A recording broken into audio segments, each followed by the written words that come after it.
where hundreds of civilians had been sheltering. There are some survivors, says an official. The Russians are continuing to attack cities and towns across Ukraine. The AP's Jackie Quinn. In Kyiv, residents huddled in homes and shelters during a citywide curfew. Russian troops shelled areas in and around the city, including a 12-story apartment building that erupted in flames. At least 10 people were killed standing in line for bread in the northern city of Chernihiv. President Zelensky says thousands of people have been killed so far in this war.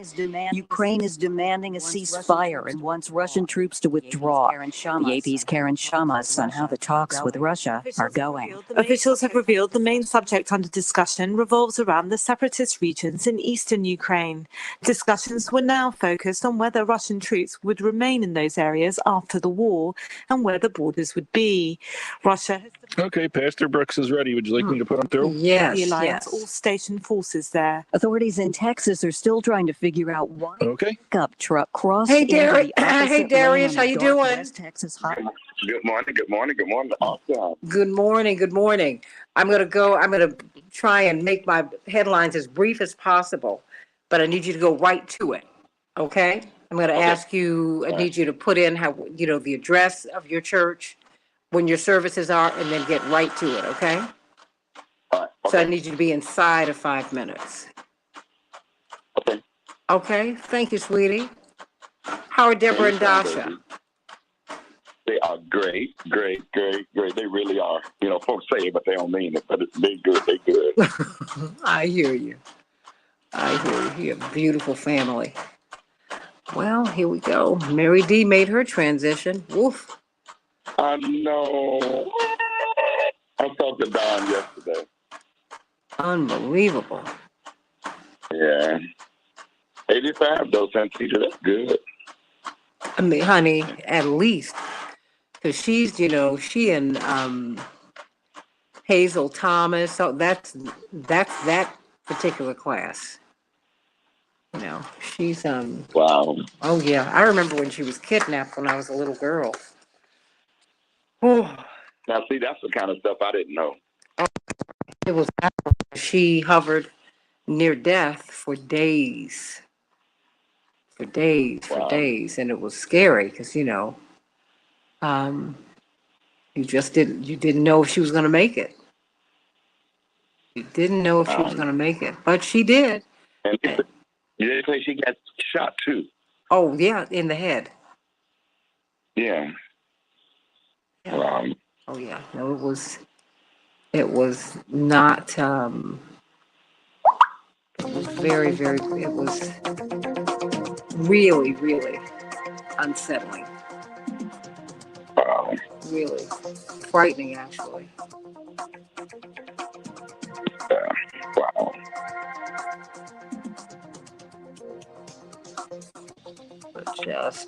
But what a human being and what a life.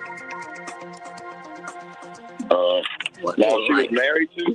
She had been, but no, she wasn't married now, obviously. Okay.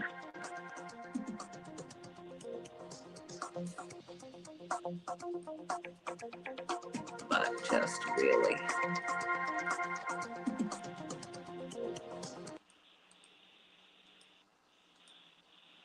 Really wonderful. You think about, wow. Allison Payne is gone. Yeah. Oh yeah. It's just a lot of great people. So Okay, we've got 1 minute. okay. Thank you. All right. Where are my papers? Okay. So let me dedicate the show to her today. Mother. Okay. Wow. Mary D. 30 seconds. Mm-hmm.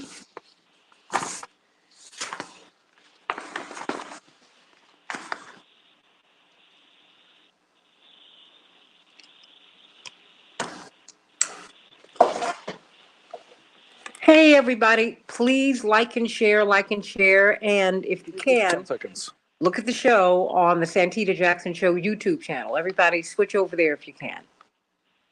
Hey, Max.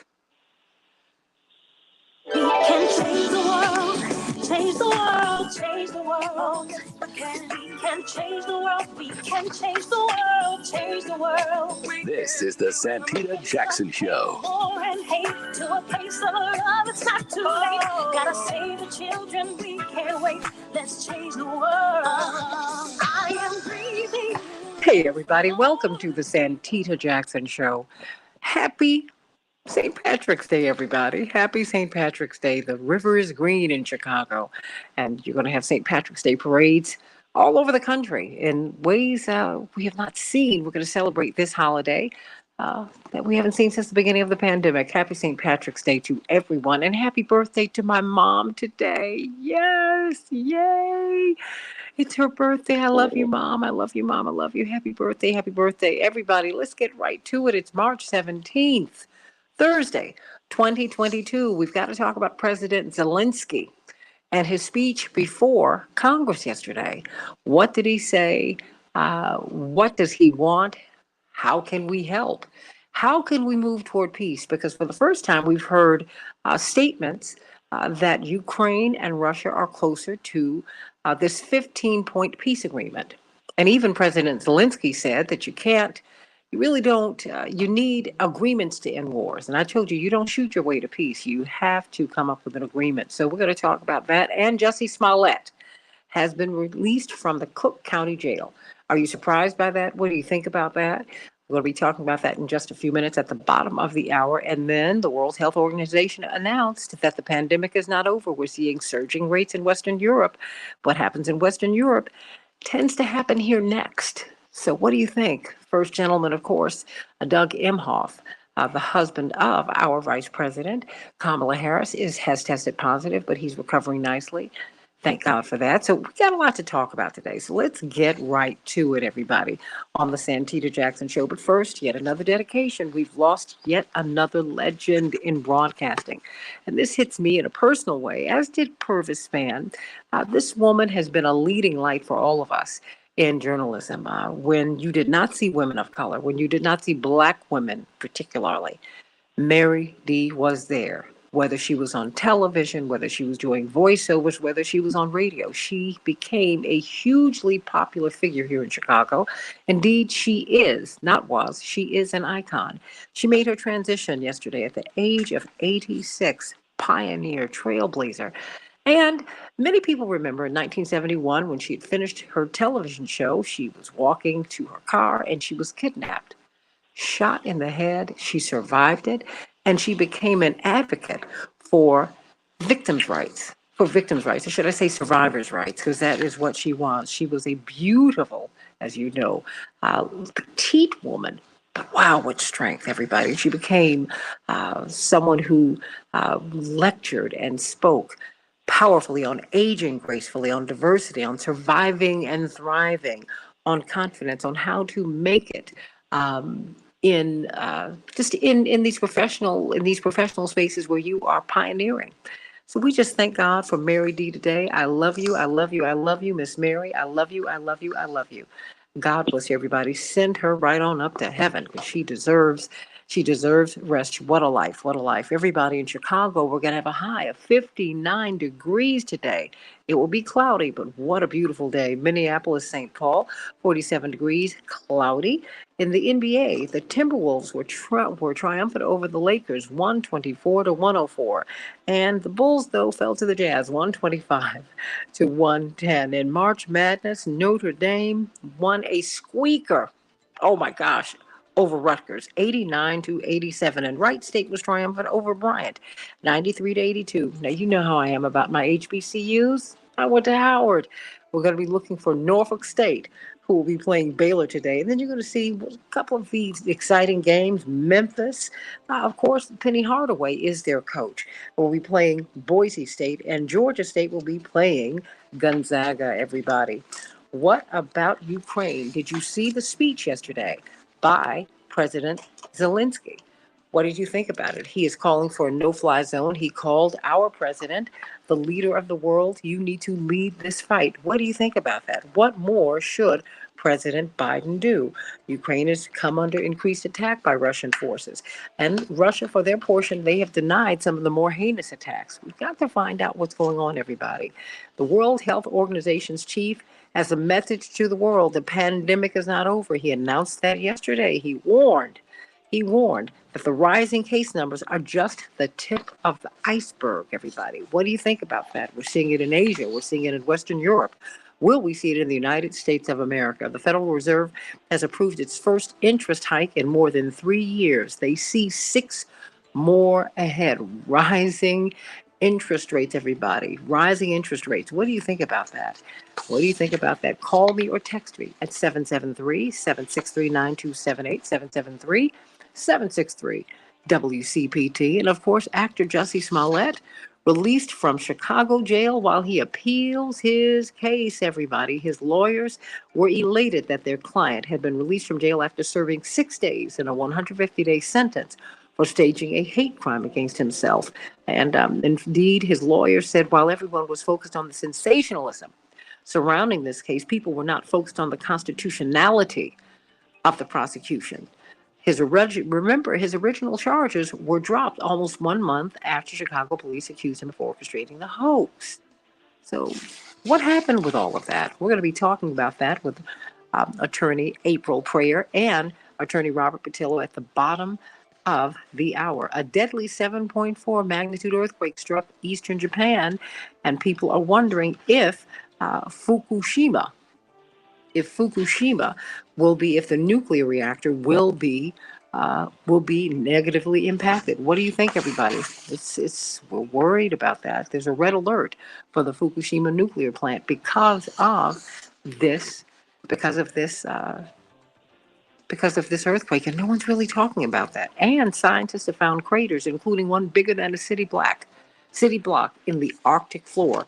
While everything is going on, everybody, in Ukraine and every place else, the earth is in trouble. Let's pay attention, everybody. Pastor Darius Brooks, Grace Central Church in Westchester, Illinois, giving us some good news this morning. Pastor Brooks, you are worshiping in person, and people can also catch you on Facebook. How can we see you in person? Grace Central Church, 10216 South Kitchener Street, Westchester, Illinois, on Sunday, 10:30 till noon, and on Tuesday, 1 hour of power from 7 o'clock to 8 o'clock. Amen, amen. So what is the good news, Pastor? Santita, wonderfully. There is a way that seems right to a man, but its end is the way of death.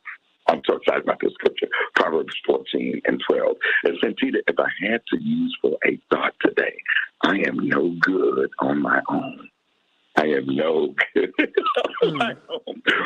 What's amazing is when we really love God, His Word, and trust Him enough to see and trust His thoughts His way, life is really a mission trip, Santita. We often go through the same stuff, different times, different places, different people, different ways, different years. But it's our mission. It's how God has things designed. From birth, we start experiencing life before we even grow up.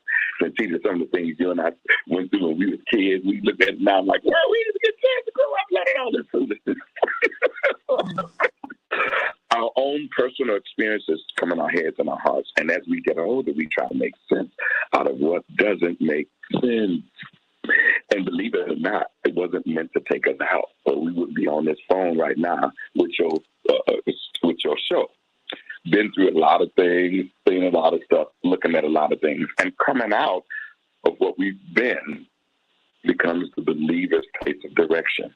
We got to get to a place, say, God, I believe you, we trust Him. Okay, we study His Word and seek His face, and here is when He speaks to our hearts. About to run up out of here. There's a way that seems right to a man, but the end, the way he sees it, that's not the way God has it planned. We don't realize that what we've gone through or going through, there are others that deals with the same thing, and how they deal with their situation and how I deal with mine is predicated on information that we see from God. I got to go. Thoughts are always in our heads and hearts about God's direction. How we looking at things and how we understand God's word is his way, he gives literally and figuratively a different perspective. He tells you to let some things go. We hold on to them. We tell him, I'm going to fix you. I'm going to bless you. To go. It's not an option that we put God's word in our spirit and our hearts, because all that comes with life, God's word directs one. And without God's direction, we're no good on our own. That can't make it down here by yourself. Pastor Darius Brooks, everybody, the Grace Central Church in West Chester, Illinois. What's the address again, Darius Brooks? 10216 South Kitchener Street, Westchester, Illinois. And you serving food throughout the week so that people can get a meal. What days and what times? Tuesday from 5 till 7 is for the big audience. That's 300 families to 600 families. From Tuesday from 5 till 7, and we still serve it. And then on Wednesdays, we want the older people, the seniors, to come because we don't want them at night. So they're from 12 till 2. And we do back-to-back Tuesdays and Wednesdays, and have not stopped since the pandemic. We was doing it during the pandemic, Santita, and we give $200 and $300 worth of food per family. Praise God. Everybody get over to the Grace Central Church in West Chester, Illinois. You will be blessed. Thank you, Pastor Brooks. Sending you much love, and to the First Lady, Deborah, today. Thank God for her. What a jewel she is. What a jewel. Everybody, I want you to call me at 773-763-9278. I've got Dr. Deborah Furr-Holden, epidemiologist, Associate Dean of Public Health at Michigan State University School of Medicine. And we also have the infection preventionist, registered nurse, research scholar, Dr. Shanina Knighton from Case Western Reserve University. I have a question for you ladies, because we're still in this pandemic. You keep telling us that, Dr. Deb. You're like, we're not out of it yet. Well, the World Health Organization said it yesterday too. We are not out of this, and we're seeing surges in Asia. We're seeing surges in Western Europe. Of course, what happens in Western Europe tends to portend what's going to happen here. So help me to understand, as we're lifting more and more restrictions, as people are becoming less apt to wear masks, as they interact more closely, as they're not boosted. What does this mean? Dr. Deb? So I'm not sure how to answer the question of what does it mean. Where are we going to go with this? If we're not boosted, that means we don't have the protections. We don't have a particular layer of protection that we really do need. More and more people, these music festivals will not have. You won't even need to be tested to come in.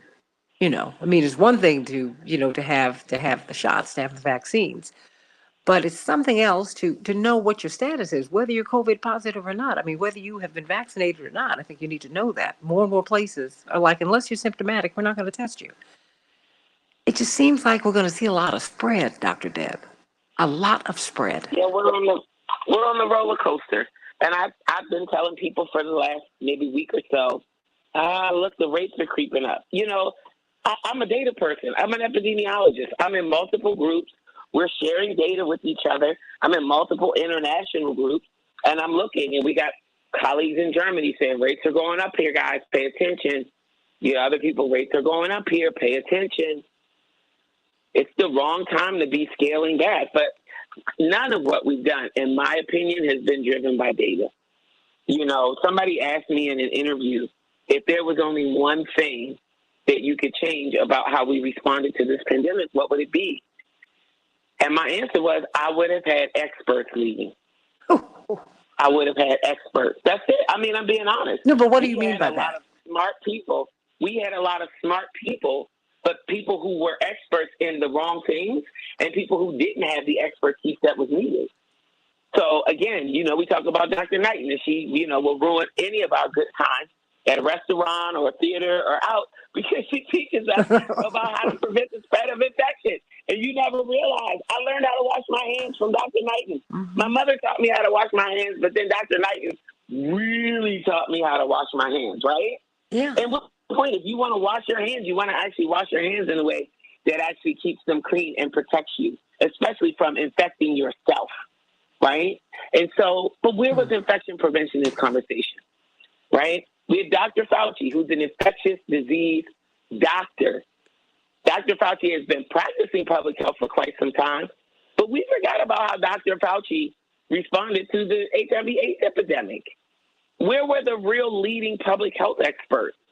We talk a lot about equity and how we wanted equity at the forefront of everything that we were trying to do and making sure that people were fairly and equally protected. But where were the equity experts? And I'm not going to ever dog out the people who raised their hand and serve with our government or stand in these roles, but they picked somebody who had done some research in health care equity, but that's different than health equity. Health care equity, and I'm also talking about, when I say experts, not just because people espouse they're experts, not because they published a couple of articles on a topic. What results have you produced? If you were going to, if you were sick with cancer and you were picking a doctor, you might want to know where their degrees are from and what kind of training they have and all that. But what I want to know is, what's your success rate? Your patients are still alive after 5 years of you treating them, right? Those are the real metrics of success, the outcomes that people have produced. And that's not what we got here. And to be honest, I know a lot of people who were on this White House COVID committee. This was like the Good Friends Club. It was the Good Friends Club. It was friends of the administration who got called in, not the people who have the track record, not the people who have the real expertise.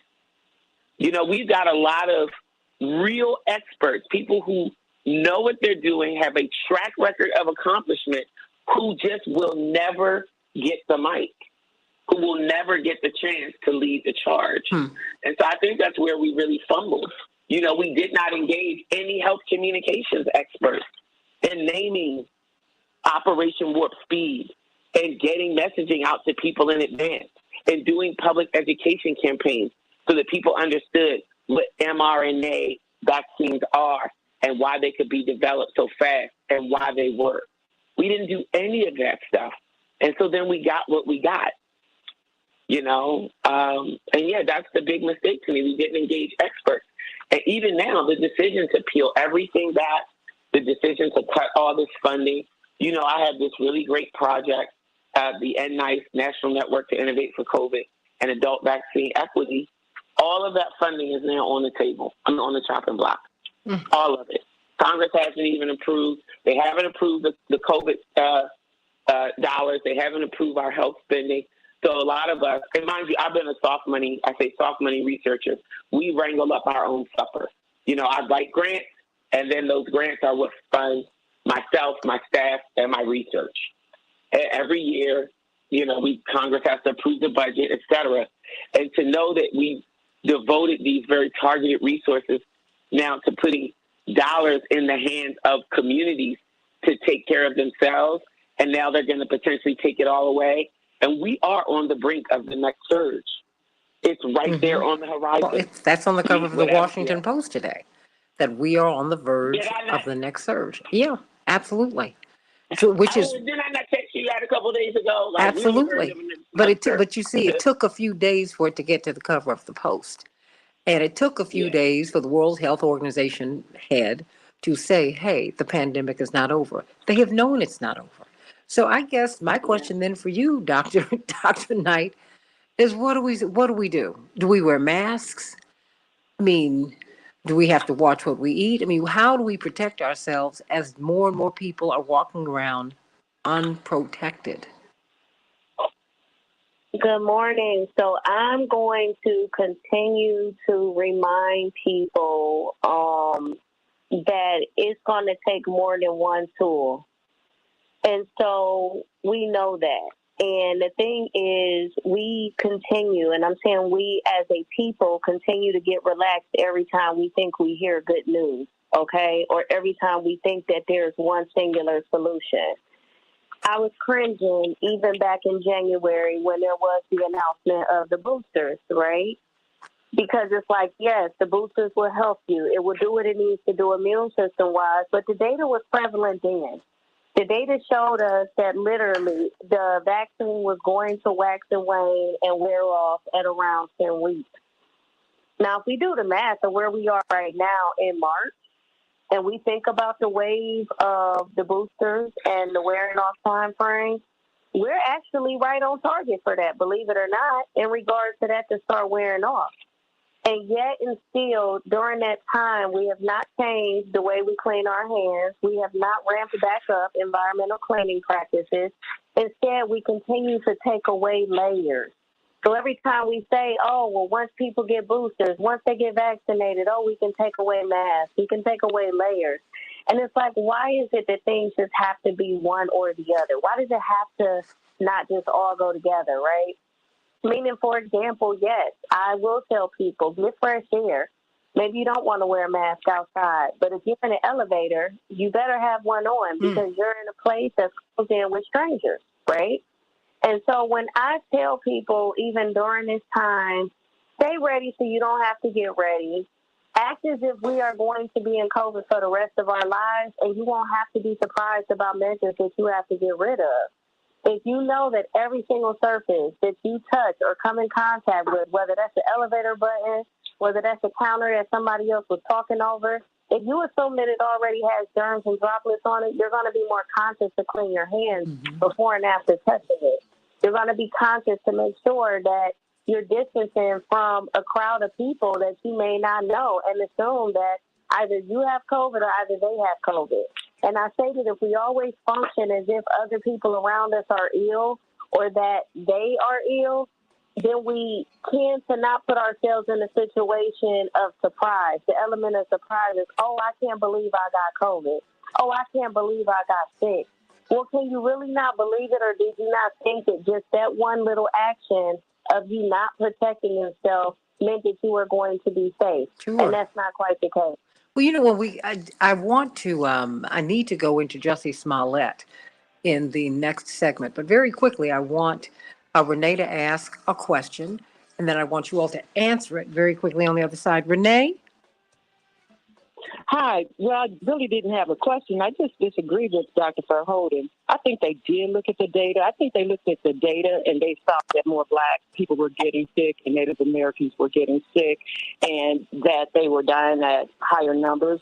And that helped them with the Negro problem they've been trying to take care of, wiping us out and to continue with the genocide of the Native Americans. I think they looked at the data and they saw that when people saw people getting sick, maybe that persuaded them to get the shot or they were forced to by their jobs.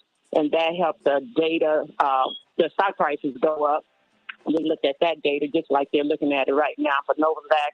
I see more articles about the stock market related to Novavax than they're helping the people. And, you know, I have a class of 10-year-olds. Very few of them have been vaccinated, yet they've been told that they don't have to wear a mask anymore. So the data is going to show that the rates of coronavirus in our neighborhoods are going to go up in our schools, and then they're going to take that back to their families, and more people are going to get sick. I think the data shows that when you feel comfortable because you don't have to wear a mask and you feel like everything's back to normal, you're going out, you're going to spend more money. I think the data shows that last summer they made money off of concerts when they opened them back up. They know they're going to make money with people traveling because they feel comfortable.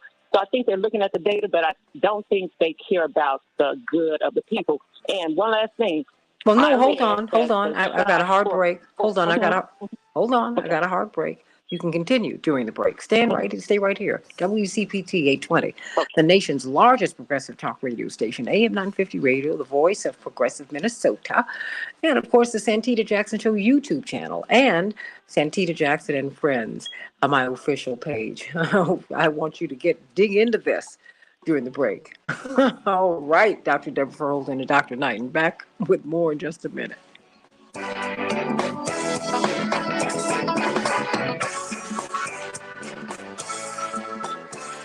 Wow, Renee didn't take a breath. Dr. Deb, you want to tackle that? Stay right. Renee, you still there? Can I say one more thing before I have to hang up? You don't have to hang up. For work, but okay. I do. I have to get ready. But Santita, I heard that the Pfizer shots for the students in my students' age range, the 5 to 11-year-olds, it wears off after a few weeks.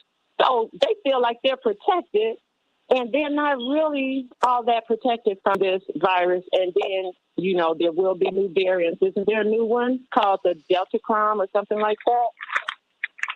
Well, Dr. Deb, Dr. Knighton. Yep.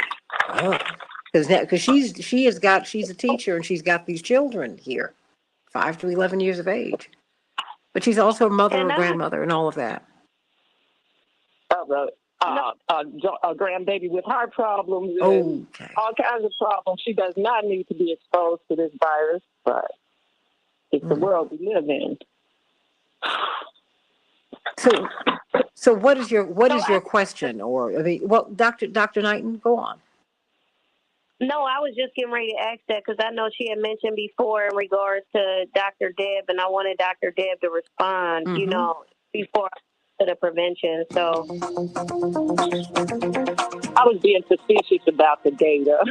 Yeah, I was about to say there's no response. She was making a point. I'm picking up what you putting down. I got it. There's no, I got it. Gotcha. Oh, I got it. But thanks for taking my call. Oh, are you okay? Renee? Okay. Yeah, I'm okay, but I today's an early day for me, so I get spellbound by your show, and then I'm not getting myself ready like I should be. But I'll just listen to you. We love you, Renee. But you know what? I think Renee is expressing. Oh, girl. I mean, I think she's expressing a lot of the concerns and the frustrations, and also the suppressed conversation. A lot of people have a lot of questions and they've seen a lot of things and they've not been able to ask questions without being called conspiracist and all of that, which is problematic. And instead of looking at just being able to ask questions, and she's a public school teacher. Okay, so I have attorneys Patillo and Prayer. Would you like me to put them through? Absolutely. So she's looking at the children and, wondering, once you've gotten these shots, which frighten most kids. No, I don't know of a child who wants to go to the doctor's office once they know they start getting shots, Dr. Deb. I don't know one. It frightens you to death. Yeah. Okay, we've got. About that yesterday, like that. Definitely, somebody needs to work on the delivery of the vaccines because, I'm telling you, when I have been in some places where We've got just under a minute. Okay. I've got 30 seconds. Look, I done been that parent literally having to walk out of a doctor's office inside of the little plastic gowns because I got vomit all on me from kids, from my own kids. So I'm just kind of saying, it is a thing. It's a lot. It's a lot. Well, and I've got to switch over to Jussie Smollett. What did you say? You heard Renee. I heard you, Dr. Deb. But that's what we love about you because 30 seconds. You're listening, and you don't dismiss what you're hearing. You're listening, and because you walk the corridors of power. Take this back to them. And she is a public school teacher and has been for decades, and she has a grandbaby, which you can relate to, a grandbaby who's got health issues. She was just in the hospital just not too long ago. And it's just been a lot. It's been a lot. And now we're coming into another surge in the United States. And people are not masked or anything. Stand by. Change the world. We can change the world. We can change the world. This is the Santita Jackson Show. War and hate to a place of love. It's not too late. Gotta save the children. We can't wait. Let's change the world. Hey, everybody. Welcome back to the Santita Jackson Show. On WCPT 820, the nation's largest progressive talk radio station, and AM 950 radio, the voice of progressive Minnesota. And of course, on my YouTube channel, the Santita Jackson Show YouTube channel. Everybody like and subscribe there. And please get on over there and watch the show from there. And if you want to be my Facebook friend, please go to my official page, the Santita Jackson and Friends page. We are streaming there right now. please go to the Santita Jackson and Friends page. That's the only page you need to be going to. All right, everybody. Actor Jussie Smollett. We've been so concerned about him. So concerned about him. Of course, when he was sentenced last week, he was put in the Cook County Jail immediately. Immediately. Well, just after a few days in the jail, he has been released pending his appeals. What happened? Well, let's get right to it. We've got Attorney Robert Patillo, Southeastern Regional Director for Rainbow Push, civil rights lawyer, and host of his own show on WAOK in Atlanta every Sunday from 1 to 4 Eastern Standard Time. It's a great show. You don't want to miss it. And then brilliant lawyer, brilliant criminal defense lawyer who we met this week, who many of us have been following on social media, as have I. She is absolutely brilliant and has just brought so many wonderful insights, not just into this case, but into the criminal justice system and how it works here in Chicago, and how really, by extrapolation, how it works all across the country. Attorney April Prayer, and she has got a tremendous board game, and I promise to get you back on. I'm going to have you on very quickly tomorrow, but what's the name of your board game before you break down what happened here and how can we get it? Thank you so much. So it's called Trials and Triumphs, and it teaches about police encounters and how to make it home safely. And it can be found at justicejunkie.store, and justice is spelled a little differently. It's JUSTUSJUNKIE.store. We'll take him back to Richard Pryor. You know that's what he used to say, just us. Come on. Some cultural references here, Attorney Prayer. What happened yesterday? What a surprise. I mean, what a surprise. What did Gomer Pyle used to say? Surprise, surprise, surprise. What happened? And you kind of hinted at this last week. A few days ago, I must say.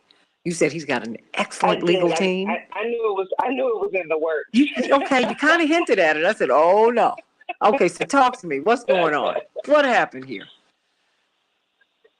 So the appellate court was asked to give Jussie a bond. Now, this is something that the trial court, Judge Lynn, could have done. And I don't know if any of that was televised or not. I certainly didn't hear it. But obviously, Lynn did not give him a bond. And so anytime you are sentenced to be incarcerated, you have that option. It could be a murder case. It could be any type of case you can imagine, and you're sentenced to be incarcerated. You can ask the judge you're standing in front of to, hey, leave me out pending my appeal. And if that judge says no, you can go above his head, go to the higher court, the appellate court, and essentially that asks the same thing, and you just have to show just cause. Good cause. And so I actually pulled up the order, and the rationale that the appellate court gave was, one, this was a nonviolent offense, and two, appeals take a long time in Illinois. I don't know how it is around the rest of the country. They take a long time. And so they reasoned that they would not be able to rule on an appeal on his greater case before he will have already served 150 days. And so that's why they're leaving him out pending his appeal. Were you surprised by this? I wasn't surprised. Why not? I wasn't surprised. Like I said, I knew it was in the works. Well, most of the time, attorneys actually don't ask for this. And so I knew that Jussie and his camp would be adamant about trying to get him out any way possible, that because it was a nonviolent offense, he actually had a shot. And so I knew that it would be something that his attorneys would ask for, and they did, in fact, get it granted. Robert Patillo, what did you think of this? What do you think of all of this, from soup to nuts? Goodness gracious, he's first, I think we forget, Attorney Prayer and Attorney Patillo, that the charges were dismissed initially. They were dismissed. Then they were revived. Wow. and now we've continued to go down the rabbit hole. Robert Patillo, your thoughts? I was on a Roland show last night when this information came down, and my initial reaction still remains the same, that this has to be the weirdest case that I've ever sat down and looked at. Just all the twists and turns. If this was a script on one of Jesse's TV shows, we would have turned it off by now because it would have been just too weird at this point in time. If this was a Shonda Rhimes show or something like that, we would have said, okay, now y'all just getting ridiculous. But my initial reaction after being able to read through it, this is not uncommon, particularly when you're dealing with a case where you have a 150-day sentence. The appeal is still pending, so you can't very well leave him in there to serve the entirety of the sentence and then go to appeal and say, or then if it's overturned on appeal, say, oh, my bad, you already did the time. So it makes sense in this case. So I don't want people to take too much into it, other than it being kind of a procedural issue. When you go to the appeal, it's not a new trial, which I was thinking a lot on social media last night. The appeals court is not going to rerun the trial. What the appeal court is going to look at is whether or not there was plain error. Let's say there was an error in the jury instructions that were given. If there was evidence admitted that should not have been admitted at trial under the federal rules of evidence, for example. Those are the sorts of issues that the appeals court is going to look at and rule on. Once they have a chance to hear the argument, or more so read the briefs from both sides, they'll make a ruling. They can either remand the entire case for a new trial. They can remand parts of the case to say, well, we want you to have a hearing on this particular evidentiary issue, and then determine whether or not a new trial will be needed at that point in time. And then, depending on their ruling, either the sentence will stand and Jesse will have to go back into custody to serve the remainder of the 150 days, and they will reinstate the sentence, or they can, of course, have a new trial on the issues. We'll curing the errors which were made in the initial trial. So there's still going to be a lot more moving and shaking in this case. As was just mentioned, these appeals take a long time, so we will be hearing about this case for another year or so, which I think we're all very tired, interested in. Yeah. Don't plan on this going anywhere anytime soon. This is crazy. I mean, Attorney Prayer, how did we go from the charges having been dismissed? Having been dismissed, and this wasn't just Kim Fox, she got calls from his friends who attested to his character. And then how do we get from there to here? Well, like I mentioned before, this is really about Kim Fox. This isn't so much about Jesse. And when I say that, I get tagged by black people and white people. I'm not mad at you. Jesse did was awful. I'm just saying the people who called, all I'm saying is that there are people, powerful people who called, who said, look, this is minor. Let this go. And it was. Because it wasn't just Kim Fox. My point is, yeah, of course, politically, like Marilyn Mosby and all these other progressive prosecutors, black and white, but particularly the black ones, they're under fire. They're under fire. Oh, please, the progressive white prosecutor in Philly, he's under fire too. They don't like him. The establishment doesn't want him. They just want to incarcerate everybody. That's what they want to do. I get it. I don't agree with it, but I get it. But the thing is, I'm like, wait a minute, you had some powerful people vouching for him. And so she responded to their call. Remember the orders, Attorney Prayer. She responded to their call. And she said, you're right. I'll dismiss these charges. I think it's unfair to have her just carry all the weight. It's just me. But I'm not the lawyer. Yeah, you but are. That's the problem. That's inappropriate to contact the prosecutor and say, hey, this is a good guy and I'm an important person, so cut him loose. And that's what got her hemmed up in the first place. And so the way we got here is somebody reviewed that action and said, oh, no, we're not going to let this slide. And because she was a progressive prosecutor, it made her an easy target. This was a high-profile case that they could run on to drag Kim, even though she was no longer involved at that point. And so if you recall, once she got all those calls, and I don't know who called her or who the calls came from, that at that point she recused herself, and then the second in command in her office took over the case. and then it was found that that was insufficient and needed to be a prosecutor from elsewhere. But like I mentioned before, the judge who appointed the special prosecutor, Judge Truman, is a staunch Republican. He appointed Dan Webb, who's a staunch Republican, and their goal was to go after Democratic Kim. And it's just really, Jussie just got caught in the middle, and that doesn't absolve Jussie in any way. It just says that cases like this happen all the time, and his stood out, and it was in the spotlight because it was political and because he was a celebrity. Everybody call me at 773-763-9278, 773-763-WCPT. As a matter of fact, really call attorney April Prayer and attorney Robert Patillo. They're the ones who can really, really, truly help you here. Let me go to Andre here in Chicago. Andre, what's on your mind? Andre? Okay, I hear someone in the background. Well, let me shoot this question to you, Robert Patillo. Robert Williams wants to know, where is Jussie Smollett's LGBTQ plus family right now? Where are they? Because I've not seen them. Maybe I'm missing something.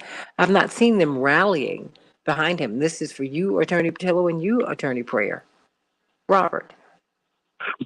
Oh, the fun parts of allyship. I think this is a question for Jussie going forward.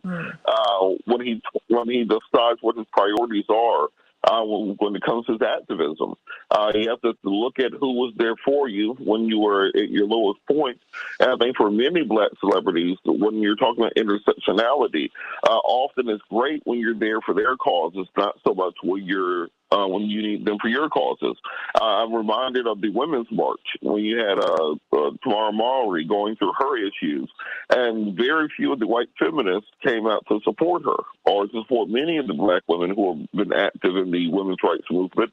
But they definitely want you there, like they want like a couple chocolate chips up there on stage with them to make them look diverse with them. So it's crucially important to understand who's actually there for you when you need them.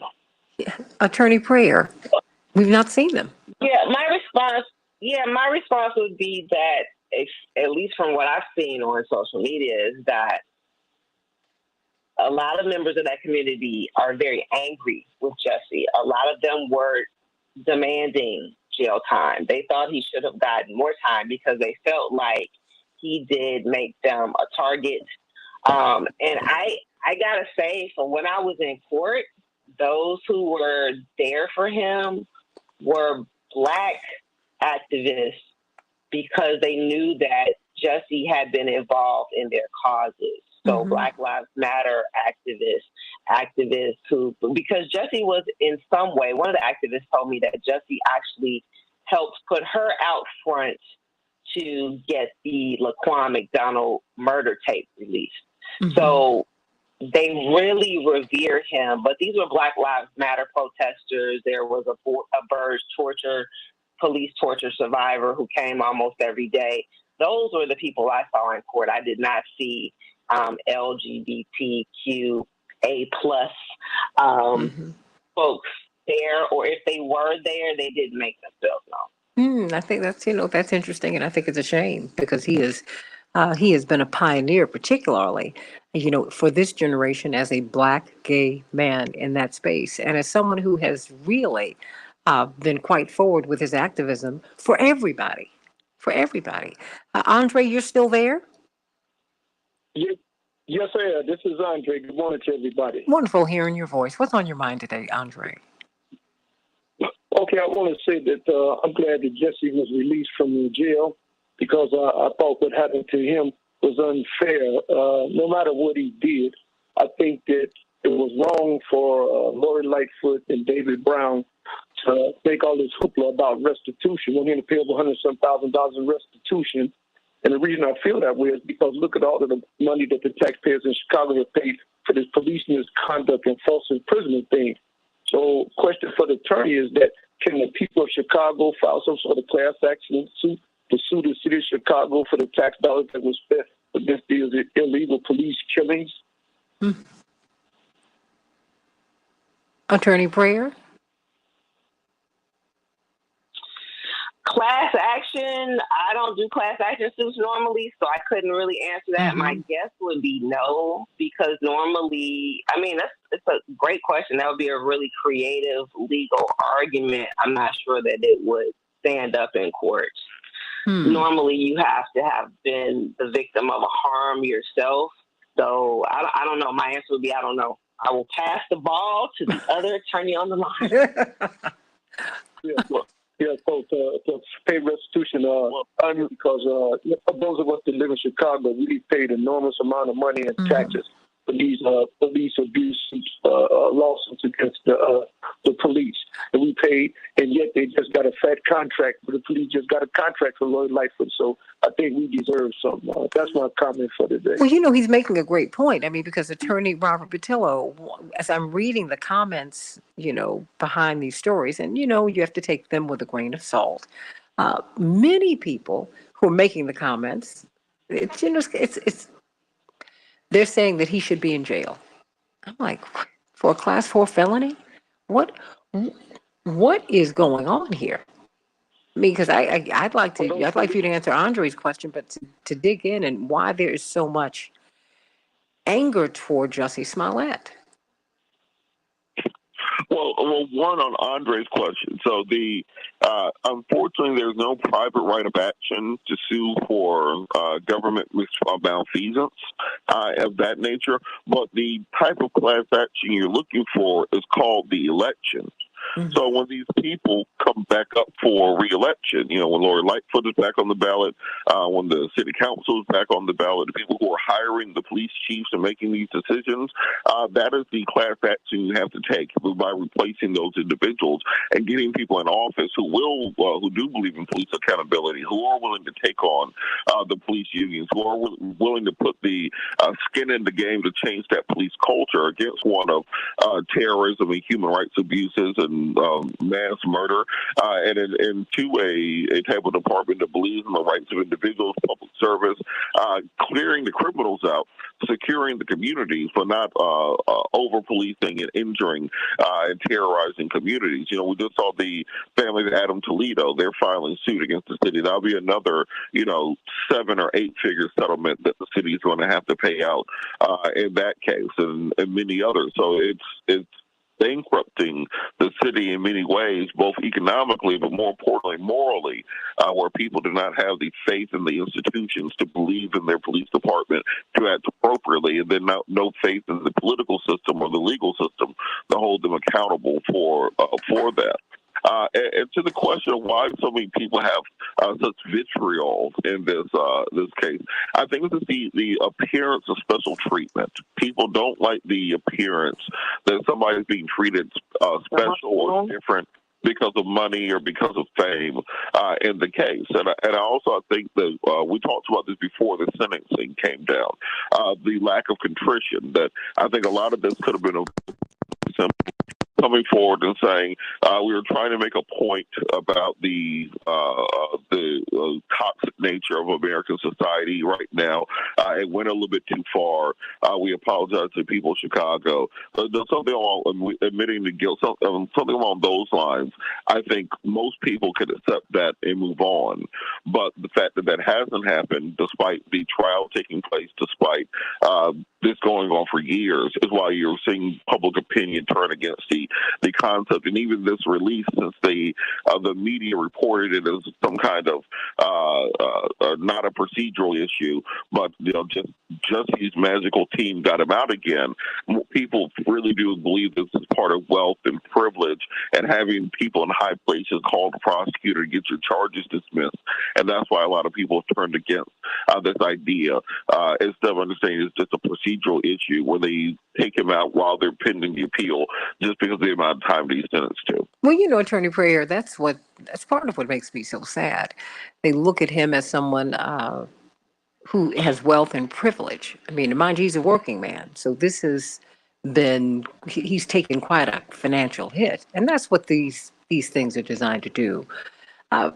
Instead of looking at how well he was represented, I think we need to look at how poorly most people are represented.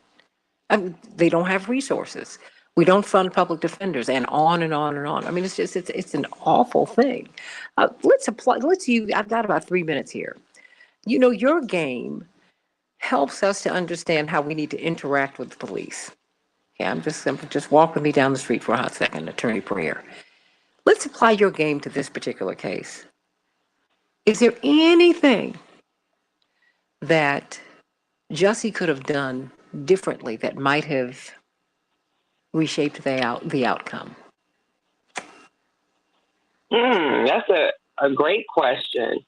He could It's a have great done game. a few things.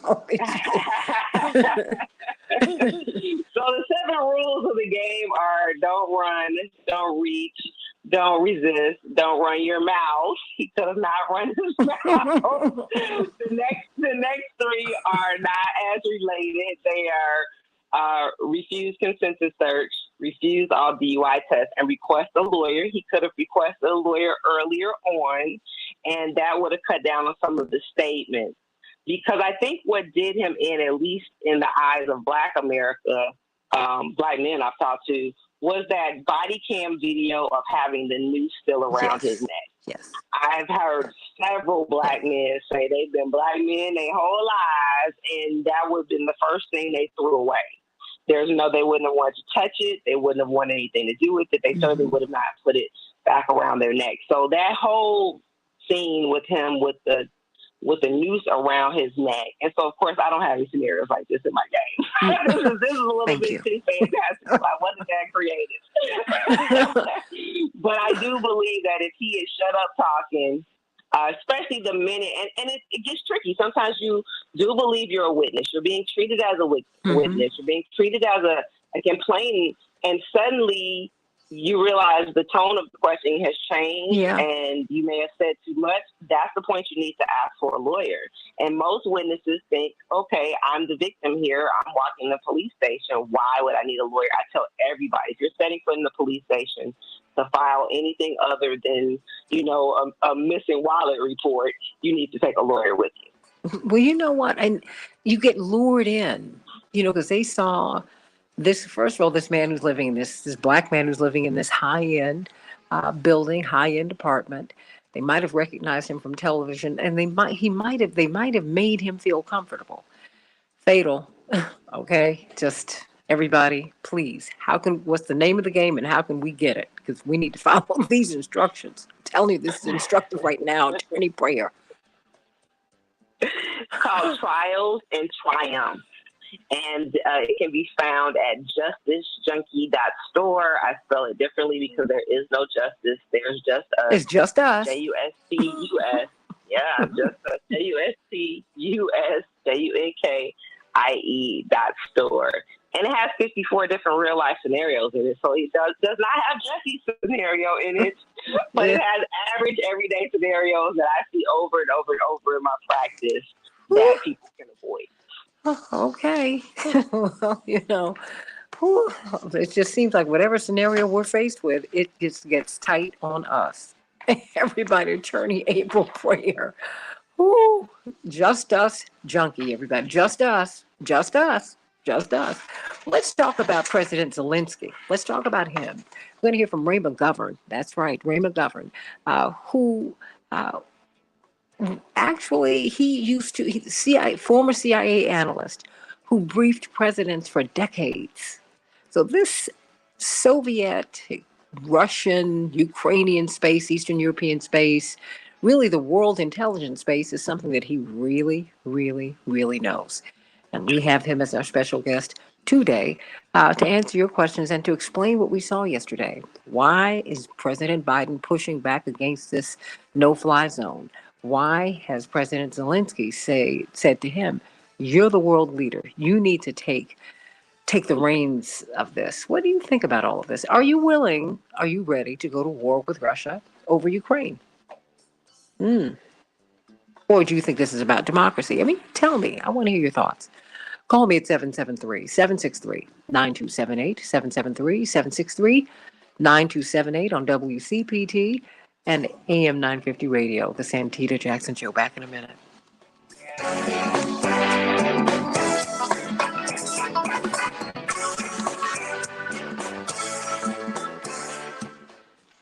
April, thank you so much for being with us.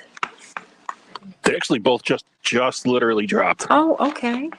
Well, would you call Robert and ask him if he wants to join us again at the bottom of the hour? Would you call him and ask him that? Okay, Attorney Patillo. Uh-huh. Yep. Yes. Thank you so much. Thank you, hon. Thank you. You're welcome. Because I thought he was going to stay, but I know he's got a lot of stuff to do. All right, everybody. So I want you to call me. Let's talk about this. Good to see you all. Good to see you. Let me get this for Mary D. Whew. Well, what a week this has been. What a week.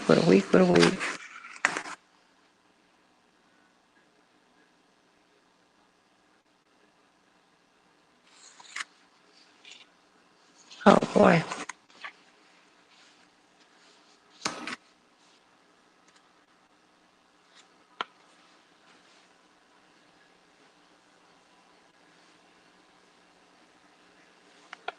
Flora, you say Ukraine's first line of defense should be Europe. Well, there was a speculation that this could be the beginning of World War III. That is what President Zelensky, he speculated in an interview with Lester Holt. There's a lot going on here, and so I said, well, let me ask Ray McGovern about this. He is a CIA analyst who absolutely understands this process. He understands how the president is being briefed. He was the chair of the National Intelligence Estimates, which prepares the president's CIA briefing every day. So every day the president saw him and he would brief our president. So it's important for you to understand that. And so it's also interesting to see the leap that he's taken as one of the founders of the Veteran Intelligence Professionals for Sanity. Because he really feels that we've taken some wrong turns here.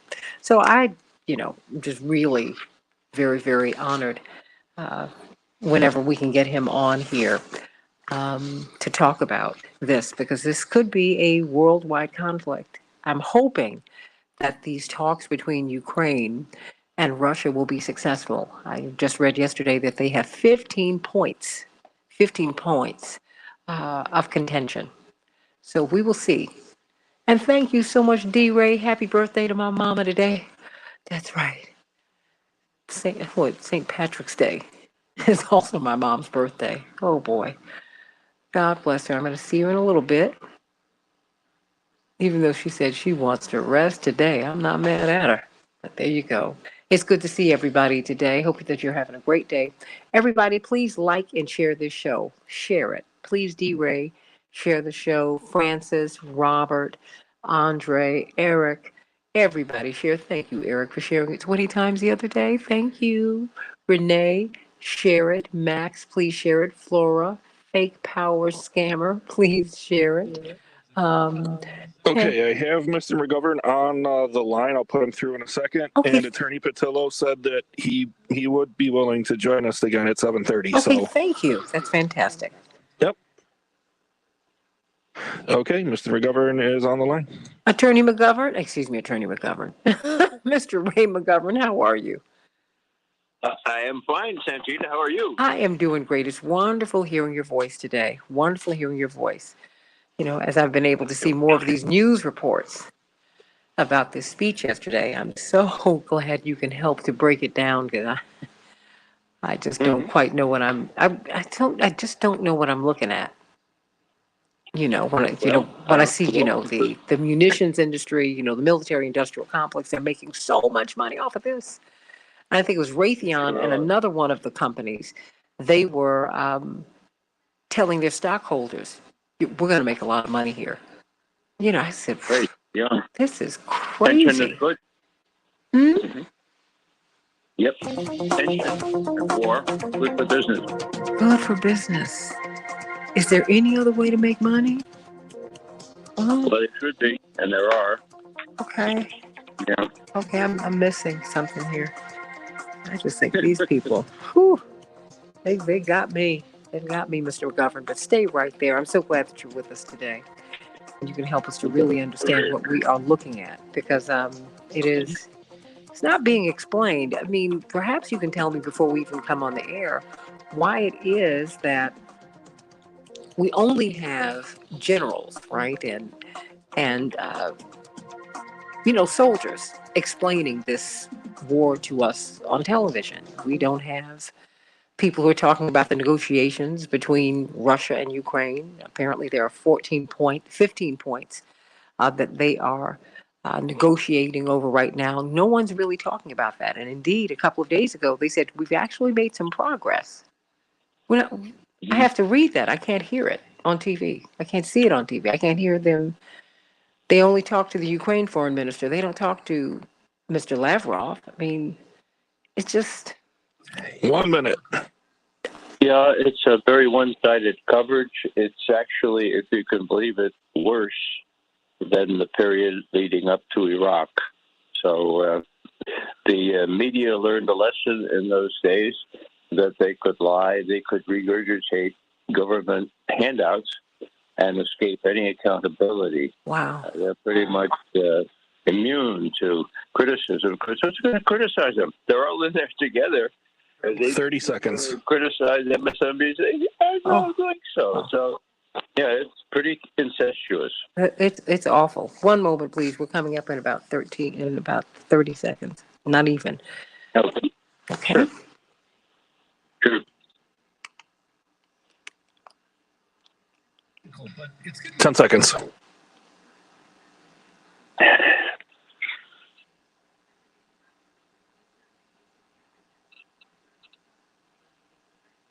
We can change the world, change the world, change the world. We can change the world, we can change the world, change the world. This is the Santita Jackson Show. War and hate to a place of love, it's not too late. Gotta save the children, we can't wait. Let's change the world. Hey, everybody. Welcome to the Santita Jackson Show. Happy St. Patrick's Day to everybody. And happy birthday to my mama. Hey, everybody. It's Thursday, March 17th, 2022. Hope that you're having a wonderful St. Patrick's Day. And thank you all for the wonderful birthday wishes that you've extended to my mother, Mrs. Jacqueline Jackson. She is 78 today. She doesn't mind me saying it. My father's often said, if you don't like birthdays, try missing one. How about that? So praise God for every day and every year that we've had my mama. I'm so glad, everybody.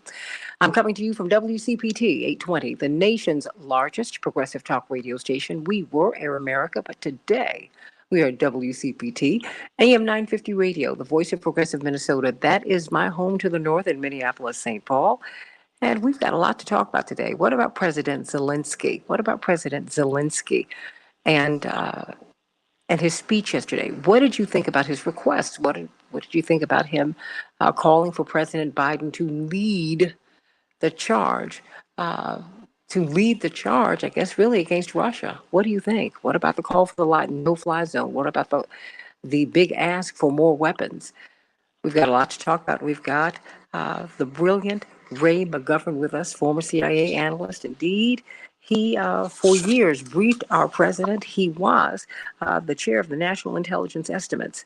And what do? They prepare the CIA brief for the president every day. So we just are so grateful to have him. But let's get to some of these headlines so that we can get to his thoughts today. Today, I dedicate the show to Mary D., icon, pioneer, trailblazer for women of color, and really in all of broadcasting, in radio, in television, wherever she was. We remember I grew up with her, watching her on WGN. We watched her on stage. We heard her do voiceovers. We heard her on radio. She became an advocate for survivors of violent acts, particularly gun violence. Who can forget her being stalked and kidnapped as she finished her broadcast on television? Shot in the head, left for dead, and she survived. She survived and came back stronger than ever. We love Mary D. today. What a magnificent legacy she has left us. Almost 60 years in broadcasting, everybody. A product of Chicago, but really a leading light for all of us all over the world, and particularly for women of color. If you want to talk about aging gracefully, diversity, no one can really believe she was 86. She looked decades younger, surviving, thriving confidence. Media philanthropy, you name it, she was an inspiration. for all of us, and we thank God for the life of Mary D today. Chicago will have a high of 59 degrees. It will be cloudy. Minneapolis, St. Paul, 47 degrees, cloudy. In the NBA, the Timberwolves were triumphant over the Lakers, 124-104, but the Jazz bested our Bulls, 125-110. In March Madness, Notre Dame won a squeaker over Rutgers, 89-87. That doesn't really tell the story. It was at the last second the shot just didn't fall for Rutgers. It was double overtime. Wright State also played Bryant yesterday, and they were triumphant over Bryant, 93-82. Glad to see more HBCU teams in these tournaments. Tonight, we're going to see Norfolk State, yay, playing Baylor, everybody. Norfolk State out of Virginia. And Georgia State will be playing Gonzaga, and Memphis, Penny Hardaway's team. He is Mr. Memphis, everybody. They will be playing Boise State. We're going to be talking about Ukraine with Ray McGovern in just a hot second. What about the WHO chief who said that the pandemic is not over? He made that announcement yesterday as we're watching surges in Western Europe, in Asia.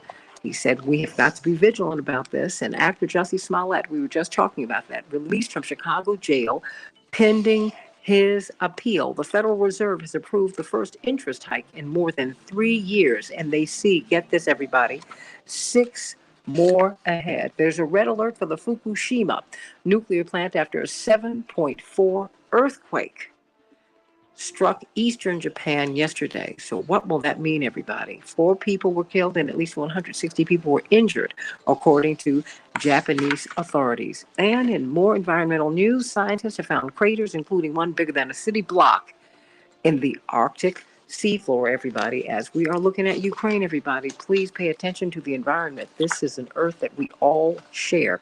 You know, I have been really trying to help us to get financial freedom.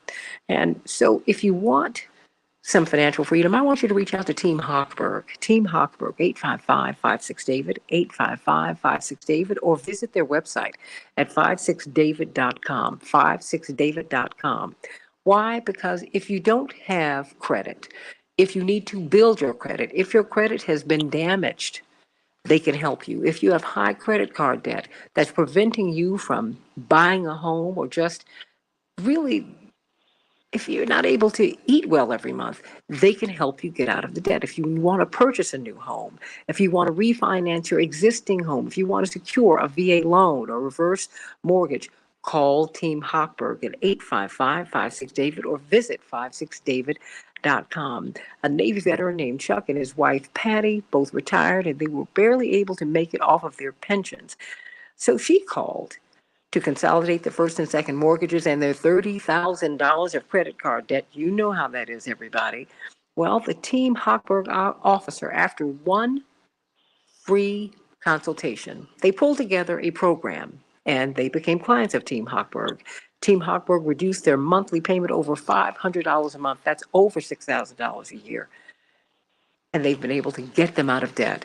So everybody, call Team Hochberg at 855-56-DAVID, 855-56-DAVID, or go to 56david.com, 56david.com, and get in touch with them and let them help you get out of debt and move toward financial freedom. Everybody, I'm always so honored when I have this gentleman on the show because there's so much that I learned. Indeed, Ray McGovern, co-founder of the of Veteran Intelligence Professionals for Sanity. He was chair of the National Intelligence Estimates, which meant that he prepared the CIA briefing for the President of the United States. This is the person that the President would see, who would tell him what's going on in the world. CIA analyst for almost 30 years. We're always so excited to have you. So when I saw President Zelensky talking yesterday, I said, well, I got to call Ray McGovern because I need to know what I'm looking at. Because you were, in the White House when I guess it was the evil empire, when it was still the Soviet Union, quite frankly. And things have changed a lot. Well, maybe they haven't. I don't know. But President Zelensky, boy, he swung for the fences yesterday. He invoked Dr. King, Pearl Harbor, September 11th. He was asking Congress to help fight the Russian invasion. He wants a no-fly zone, protect the skies. He got 3 standing ovations. What does all of that mean? And he got more money. So Help me, Ray McGovern, help us to wend our way through all of this. What did we see yesterday? I saw what Eisenhower used to call the military-industrial complex in action. What we had there was the expanded version of the MIC, the MIC, the military-industrial complex, represented by the people who profiteer on this. And there is hardly a congressperson, either in the Senate or the House, who doesn't profiteer on these weapons manufacturers, manufacture the weapons, sell them, and then put huge campaign contributions in the coffers of these Congress people so they can get reelected. Now, I'd like to just expose the audience to a new acronym that I came upon, well, that I invented about 4 years ago. It's a takeoff on the military-industrial complex, the MIC. It's the Mickey Mat. Sort of rhymes with Mickey Mouse, so you can remember it, but it's much more serious than Mickey Mouse. Here it is. If you have a pencil, you might want to take this down. The Military Industrial Congressional Intelligence Media Academia Think Tank Complex. Now, that's what it has expanded to become. And I just would add that Eisenhower was very prescient as he left, and he said, look, the only thing that can stem the influence of this, in his words, of the military-industrial complex, is a well-educated, a well-informed citizenry. That's us. Now, do we have a well-informed citizenry? We don't, because the media, that's why I said media as in all caps, the media right in the middle of this Mickey Mat is the cornerstone. Without having the media controlled by these same mega corporations, you can't make it work. So, a last thought here. When Ukraine started to blow up, Raytheon, Lockheed, others wrote to their shareholders, and they said in black and white, this is good. We expect some real sales the coming year. Tension is good for selling what we make. Rejoice with us. Now, that's how crass it is. There are a few people, me not included, who profiteer on these wars. And they are not only the arms manufacturers and sellers and traders and the Congress people who get a share of the profits, but it's everyone who participates in this industry. Last thing I'll say on this score is that I like Pope Francis. I'm a Catholic. I'm sort of proud of him, although I do not agree with some of his dogma, okay? Now, why do I mention that? Because in 2015, Pope Francis came and spoke to a joint session of Congress, just like Zelensky did yesterday, okay? And everyone was there, okay? And the Pope said, and I quote him, the main problem today is the blood-drenched arms traders, end quote. Whoa! Guess what happened? Guess what happened, Santita? Everyone stood up as one, and then they were, oh, yeah, big, all big head. And then they looked inside their pockets to see if the latest check from Raytheon was there in there. That's probably, how about the one, still there. The clapping didn't dislodge these campaign contributions. So, it was giving hypocrisy a bad name, for God's sake. And that's where we are. The people who profiteer on this, who like tension, who think they can move NATO right up to Moscow's doorstep without Russia reacting. And Russia has now reacted, I would say. And the big news, of course, is that Russia has a very, very strong ally. And the name of that ally is China. And there are 1.4 billion Chinese and a thriving economy. They've thrown their lot in with Russia. Most people are surprised at that. I saw it coming last year when Putin was pointing out to President Xi, look, they're going after you now. The North Atlantic Treaty Organization is now choosing China as a main target. Look what their leaders say. And China knows what end is up here, and they see their virtual alliance with Moscow as good for both, and that changes everything. Why does that change everything? Well, because what we end up with, if you look at the votes in the Security Council and in the UN General Assembly, what you end up with is 1.4 billion people in China, 1 billion people in India, Pakistan, other places, and they're all supporting Russia, at least tacitly, by abstaining or voting against these condemnations of Russia. Why is that meaningful? Well, I would submit to you that there's something distinctive about NATO. And that distinction is it's all white men. So you have a new world divided between older white men who still think in terms of World War II and younger yellow, black, brown people.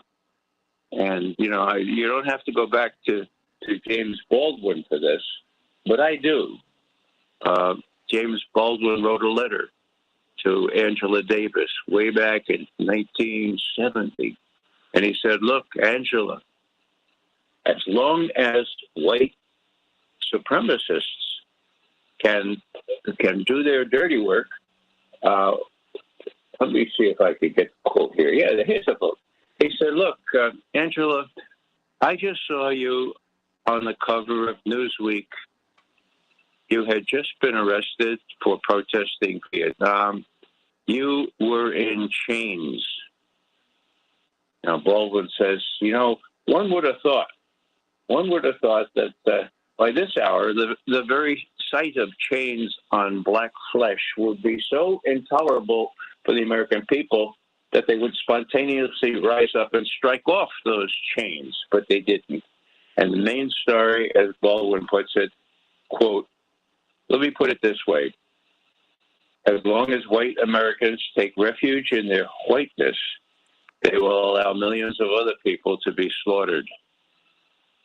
Wow. So long as their whiteness puts so sinister a distance between their own experience and the experience of others, they will never feel themselves sufficiently worthwhile to become responsible for themselves. As we once put it in our black church, they will perish in their sins, that is, in their delusions. Now, I am not exaggerating this factor because it's much easier. It's much easier to kill people who don't look like us. The easier still if you can stand off weapons and not even risk being shot down or hurt. So we're facing into that now, and you know, that's the big strategic change. It doesn't seem that Biden is aware of it, even though President Xi of China and President Putin of Russia have spent the last year trying to convince Biden that this is a new alliance and they're not going to be shaken. And no one thought that Putin would have the support of the president of China in invading Ukraine. But that's the big surprise, and that's the big new factor in world relations. We're talking with Ray McGovern, former CIA analyst, the former chair of the National Intelligence Estimates. Indeed, he prepared and briefed the president, the CIA briefings for our president. That was his job. He is the founder of the Veteran Intelligence Professionals for Sanity. Where is it, everybody? I want you to call me at 773-763-9278, 773-763-9278. To your point, President Putin had a press conference in which he railed against the West, Ray McGovern, and the oligarchs. And he said, you know, the global dominance of the West is over. You all don't understand. What did he mean by that? Well, He meant that the Ukraine situation is emblematic. It's a terrific example, sadly, of what happens when the U.S. overreaches.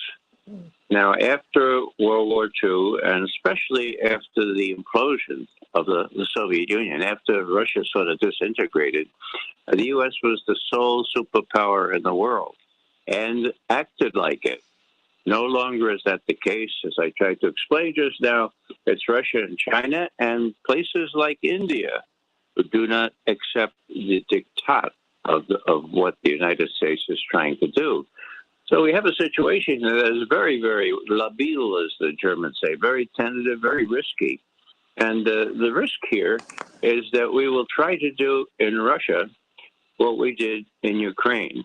Now, it may come as a surprise to your audience, but, well, let me put it this way. When we were little kids, and we got into an altercation, it was a fight with one of our siblings, we'd run to our mother, and the typical thing said would, he hit me first, or he started it, right? Oh, yeah. Well, it really matters who started it. My mother never really got to the bottom of who started it. It didn't matter. We just had to stop. We had to have a ceasefire, okay? No, but it matters greatly in this case because this all started on February 22nd, 2014, when the United States mounted a coup in Ukraine and replaced a relatively progressive Russia-friendly government with one that wanted to join NATO. There was a coup d'etat. The U.S. managed it and implemented it. Now, how does McGovern know that? Well, this was the most blatant coup in history, Santita. It was on YouTube that this was going to happen on the 4th of February 2014, when an intercepted conversation between the U.S. ambassador in Ukraine and the Assistant Secretary of State for European Affairs, Victoria Nuland, were plotting the coup. We're naming the new prime minister. And you know what they said at the end? They said, we need somebody with international stature to glue this thing and make it stick. And says Nuland, the Assistant Secretary of State, she says to the ambassador, I just talked with Jake Sullivan. Most people know that he's now the National Security Advisor for Biden. I just talked with Jake Sullivan, and he says Biden is good. No, Biden was vice president at the time. Biden is ready to come here and glue this thing together and make sure that the coup sticks internationally. That's all in this intercepted conversation. So, long story short, when I saw that on YouTube, I said, oh, this guy Yatsenyuk, who they mentioned as the incoming prime minister, and indeed he did become that, I said, he's out of luck. I mean, the coup is blown. They can't possibly have the coup now. Well, apparently, Mr. Putin thought the same thing because he stayed in Sochi for the Winter Olympics and didn't come back until the day after the coup. That was what started the whole thing. So we hit him first, if you follow that juvenile thing. And that's how it all, just I mentioned Crimea. Now, Crimea is the site of Russia's most important naval base. It's ice-free all year long. That's the only one like that. And it's been under Russian rule since Catherine the Great, at the time of our revolution. Now, the Russians were not about to let that naval base go to NATO, and so immediately they did a plebiscite, determined, as they well knew beforehand, that most of those people were of Russian stock and would prefer to rejoin Russia, and that's what happened. But that was used and is still being used as the cudgel to beat the Russians over the head, whereas the whole thing happened a month before when we arranged that coup, which again, even conservative, well, lots of people were saying this is the, quote, most blatant coup in history, end quote, having been divulged by the coup makers on YouTube 18 days before the coup happened. Hold that people thought. need to know that.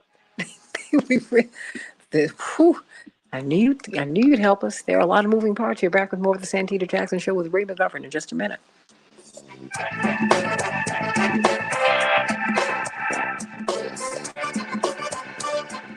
Mr. McGovern, we're on YouTube and on Facebook.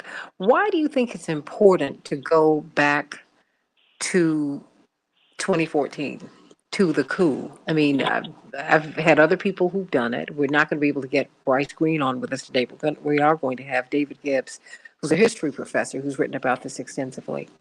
And he agrees with you. He's from the University of Arizona and the Southeastern Regional Director for Rainbow Push, brilliant civil rights lawyer, attorney Robert Patillo. But I want you to continue. And if you could tell me why, well, I don't think anyone would accuse you of being a Russian agent, although people who have said this have been called that. Why do you think it's important to go back there? Well, because that's really what gave impetus to all these troubles. They wanted to fold Ukraine into NATO, which would mean that Ukraine would be hard up against Russia and be hosting NATO bases and really risk Russia's retaliatory capability should the balloon go up and nuclear war threaten. So it's a matter of record that this happened on the 22nd of February, and then what happened next was the shooting down of MH17 on the 17th of July, 2014. They blamed that on the Russians without any evidence, and the demonization of Putin really took off then. And we all know Russiagate and everything else. So the American people, this is the dangerous thing. The American people have been cultivated, have been brainwashed, if you will, to believing that Putin is the evil incarnate and that it all started by him. And they have to realize that if they're looking for a balanced view, it's a much more complicated situation. Okay, I have Dr. Gibbs, Attorney Patillo, and Mrs. Wells all on the line. Okay, Ray McGovern, this is Dr. David Gibbs, Professor David Gibbs from the University of Arizona, history professor. Brilliant academic and an expert on that part of the world. And of course, attorney Robert Patillo. He hosts his own show on WAOK, which is an iconic radio station in Atlanta. And he's the Southeastern Regional Director for Rainbow Push. We've been having a stirring conversation with Ray McGovern. Professor Gibbs, promised you I'd have a treat. Told you I could get him. Told you. And so here we are with Ray McGovern. He has been helping. He goes back to the coup in 2014, as you have done, Robert. But no one's calling him a Russian asset. Not right now. I guess that's for the rest of us. Okay. Unbelievable. And Robert Williams says it's complicated indeed. I'm sorry, Mr. McGovern. No, I was just going to 1 minute. add a small correction. I have been called a Putin sympathizer. I have been called by some of my best friends, someone who is not only understanding Putin, but trying to help him. So I'm not immune from this, but I'm used to this kind of criticism because they said the same thing about Saddam Hussein. And we were right. That is 30 seconds. Intelligence professionals for sanity in warning that there were no weapons of mass destruction because the U.S. was lying about that too. So the lesson that the media learned is that they could do these lies, they could escape any accountability, and they're free to do them again, which is exactly what they're doing now. 10 seconds. Unbelievable. Well, I'm going to ask you if we're on the right side of this. Stand by. Change the world, change the world. We can can change the world. We can change the world. Change the world. This is the Santita Jackson Show. War and hate to a place of love. It's not too late. Gotta save the children. We can't wait.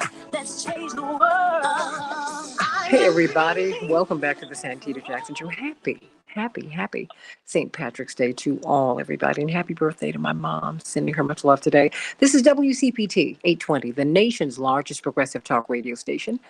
And AM 950 Radio, the voice of progressive Minnesota. I am Santita Jackson. It's a joy to be with you today. We're talking with Ray McGovern, co-founder of the Veteran Intelligence Professionals for Sanity, former CIA analyst, the former chair of the National Intelligence Estimates. Who are they? Well, they prepare the CIA briefings for the President of the United States. That's who the president sees first thing in the morning to let them know he let the president know what is going on.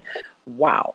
So I cannot wait to get more of his thoughts about President Zelensky and his call for a no-fly zone, his call for America to lead this charge against Russia. He has also told us it's not that simple, you all, because Russia and China are aligned. That's 1.4 billion people, and that is 1.4 billion people that we know about. Remember, it was illegal for them to have more than one child. It's a whole lot of people. And it is number two with a bullet. Really, they're the largest economy in the world, and they are about to overtake us, not just in terms of size, but in terms of strength. So it's a lot, everybody. I want you to call me at 773-763-9278 and join Attorney Robert Patillo, Southeastern Regional Director for Rainbow Push, host of his own show on WAOK from 1 to 4 on Sundays. And then, of course, the brilliant academic, Professor David Gibbs from the University of Arizona, professor of history, who helps us to really understand what we're looking at here with all of this. But before we do, let's go to Chaparral Wells before we get right back there. Chaparral Wells, hot off of her lecture at the South by Southwest Festival, Celebrations by Us is back in business. Yes, Santita, we are actually gearing up for our prom and graduation season. So right now we're running great specials for balloon arches, balloon columns, as well as also suite tables and backdrops, custom backdrops. So don't hesitate to give us a call at 708-526-4546. 708-526-4546. We also are handling your hors d'oeuvre for your prom send-off and your graduation parties. So we can do your meatballs, your chicken wings, your sandwiches, as well as also your pasta salad, potato salad, whatever it is that you need for your prom or graduation parties. Don't hesitate to give us a call, 708-526-4546, 708-526-4546. Thank you, Santita. Thank you, Chaparral. Celebrations by Us, everybody. Let me come back to you, Ray McGovern. When you hear President Zelensky tell President Biden, you're the leader of this, you're the leader of the world, and if you're going to be the world leader, you need to lead this. If we need a no-fly zone, we need more weapons, we need more money, we need more, and we need you to do more, President Biden and America. How did you react to that? I mean, what more could we do? What more should we do? How would this advance peace? Because we're hearing there are news reports that say that Ukraine and Russia are they have 15 points that they are negotiating, and that they've had some pretty fruitful conversations over the past few days. Yes, they have. What really bothers me is that people don't really know that this fellow Zelensky, well, let me put it this way. He doesn't go to the men's room without checking first with the U.S. ambassador in Kiev for permission. In other words, he's been really pretty much just a spokesman for what the U.S. started back when they did the coup in February 2014. He, of course, came later. But that's why the Russians won't deal with him. I mean, he doesn't speak with any authority because it's the U.S. that rules the roost, and the U.S. has gotten France and Germany to go along with what they want to do. So when I see Zelensky before Congress, And I see that he is saying things that are deliberately provocative and things that President Biden would not want him to say. And I say to myself, who's running this show now? Is it Raytheon and the Lockheed people who think that they can make more arms, sell more arms, profiteer more on war? I mean, let's face it. Russia has the upper hand in Ukraine militarily, and any weaponry that comes into Ukraine is going to be destroyed as soon as it gets over the border. And so what does that mean for the military-industrial complex? Well, they rub their hands in glee. Weapons destroyed. We'll have to make more weapons. We'll get more money. We'll be able to buy more Congress people. So, you know, it's counterintuitive, but worse is better for these arms manufacturers and sellers. It's what Pope Francis said. It's the blood-stained or the blood-drenched arms traders that's the main problem. Now, what's the real problem? The real problem is that Russia has nuclear weapons. Not only that, but Putin, in a departure from his normal practice, has warned, look, if I get my back up against the wall, don't forget, I've got nuclear weapons. Now, that is something that Joe Biden certainly is aware of, and to his credit, he's taken measures to reassure the Russians that he's not as crazy as some of his predecessors. What do I mean? Well, an intercontinental ballistic missile, an ICBM, was scheduled to be test-fired a week ago.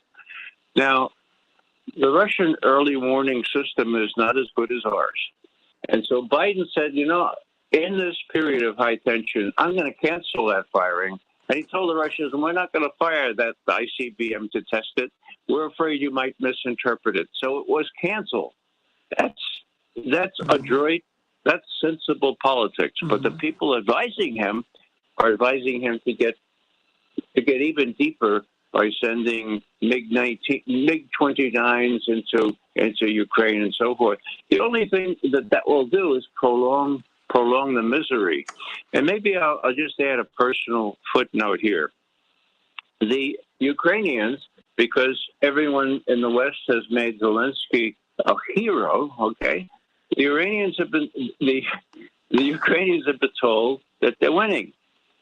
They're not winning. It's just like 1956. Now, most people listening here weren't even born then, but there was a major revolution against Soviet rule in Budapest, Hungary, okay? Now, Radio Free Europe, which we ran in those days, encouraged those people to resist just as our Congress people are doing now. And what happened? Well, they lay down before Soviet tanks. There were thousands killed because we aided and abetted their notion that they could win. Now, how do I know this? Well, I know this because as a junior U.S. CIA officer, I was sent off to Munich, Germany, where Radio Free Europe had its headquarters at the time. And my job when the Czech Revolution took place in August of 1968, my job was to follow instructions and do not advise the head of the Radio Free Europe, do not encourage these people to get themselves killed because they're not going to win. And it's unconscionable to hold out the prospect that they're going to win and that we're going to help them. And so that was my job. It was very gratifying, although extremely sad. And if you look at the long term, that was 68. By 1990, there was a new Czech Republic. If you wait long enough, some things can turn out better than anyone would expect. So all I'm saying here is that with the publicity, the PR, and especially the PR in the West, and with the notion that Zelensky is some kind of hero now, the Ukrainian people have been asked to fight this thing through to the last Ukrainian, and that is unconscionable in my view. They need to make some peace here. I do not in any way tolerate what Putin did in going into the Ukraine.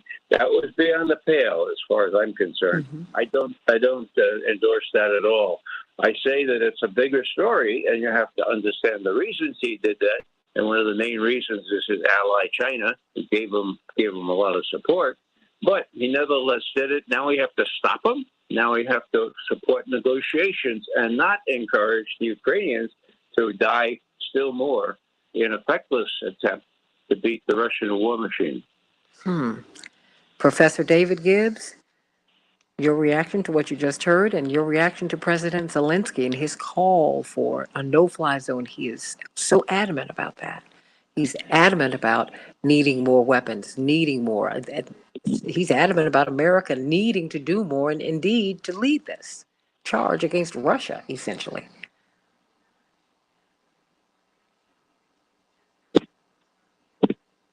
Professor Gibbs? Ooh. Well, then, let me go to you, Robert. Your thoughts. Well, several points on this, because this is what people have to start realizing. Whenever the mainstream media, politicians, and the military-industrial complex decide to align themselves, they start the process of shaping public opinion in a particular direction. In this case, they've decided that Ukraine will be the flavor of the week. What was happening when Ukraine was kind of popping up? Well, Biden's poll numbers were down, so a wag the dog situation would be great. Congress wasn't getting anything done, and they needed to get a $1.5 trillion spending bill through without people really paying attention. You saw the media. The Trump storyline had kind of worn thin, and they needed something new to report on. So it all kind of aligned perfectly to turn this into the new television series of this season. There's very little difference between what Putin's doing now and his invasion of Crimea in 2014, his invasion of Georgia in 2008, or even his invasion of Chechnya in 1999, which was a far more brutal war. And to the point which was just made, Putin currently is taking it light on the Ukrainians because he wants to maintain Ukraine as a nation. He does not want to be seen as coming in and raising the cities to the ground. He believes in the historical ties between the Russian people and the Ukrainian people, going back to the Kievan Rus and the empires of nearly 1,000-year history of the two nations being connected. So because of that, we've seen limited engagement, limited incursions, but the West has decided to try to make the Ukrainian people think that they have a chance of winning this. We see what happens when these things get prolonged. Look at Chechnya. Russia has the largest artillery force in the entire world. They have strategic bombers. Right now, they've been using mainly attack helicopters and fighter jets to establish air superiority. There comes a point where the Russians bleed too much. We keep sitting in Javelin and Stinger missiles, XYZ. They'll simply come in and level the city and then just drive a tank over it. And there will be no resistance. There will be no going back from that point. Once you start seeing these cities literally flatten the way that we saw in Chechnya, or even the way we saw during the Georgian campaign. So it's important that sober heads prevail. Zelensky, I understand why he would say that he wants the U.S. to lead these things, but at the end of the day, the Ukraine is not a NATO nation. You cannot ask for the benefits of a NATO nation when you are not a NATO nation. They are not under Article 5. So we do not need to be leading on this. We do not need to have a no-fly zone, because a no-fly zone is a super highway to full-on war. That once an American pilot is shot down by a Russian pilot or vice versa, well, now we are officially at war with each other, and Russia is going to immediately do a first strike against U.S. assets in Germany and in Poland and NATO troops that are there at the border. We've seen recent strikes within 15 miles of the Polish border. So I understand Zelensky's point, but this is not America's job to escalate this on behalf of the Ukraine. We're just getting out of a 20-year war in Afghanistan. We've seen what happens when you're trying to subdue a counterinsurgency, as we saw in Iraq. We see the Syrian civil war, which has been going on for a decade now, where we started arming the rebels, and now a decade later they find themselves simply being slaughtered by the Assad regime, the Iranians, and the Russians. So the best course of action will be to return to the negotiating table, let clear heads prevail, figure what territorial gains Putin is really after. There's something like 2 trillion cubic acres of natural gas they found off the Crimean Peninsula.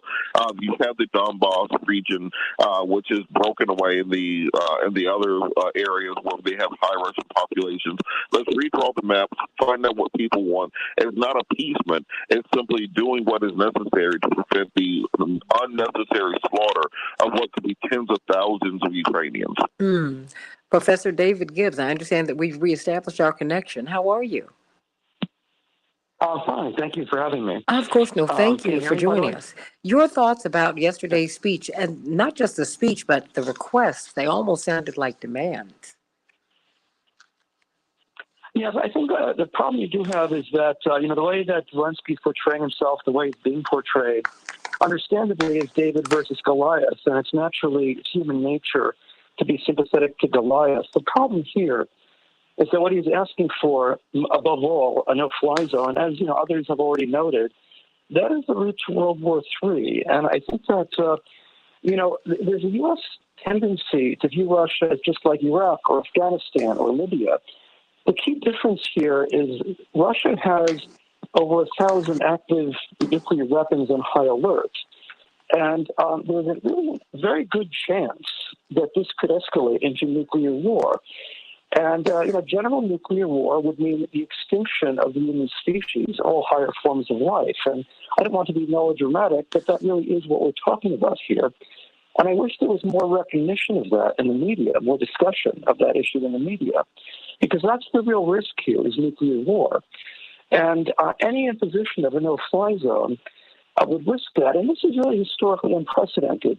During the Cold War, U.S. policy was never this reckless. I mean, it was pretty reckless, as Ray McGovern noted, but not to this extent. For example, during the war in Afghanistan, when the Soviets invaded Afghanistan in 1979, the U.S. was sending weapons to the Mujahideen guerrillas fighting the Soviets, but there was never any talk about a no-fly zone, never any talk about shooting down Russian planes.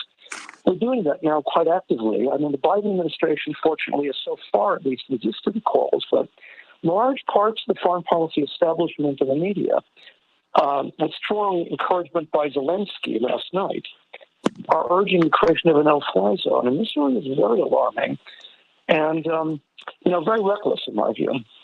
Mr. McGovern, in an interview with Lester Holt, President Zelensky said, perhaps we've already started World War III. I said, wait a minute. I thought the talks between Ukraine and Russia were going well.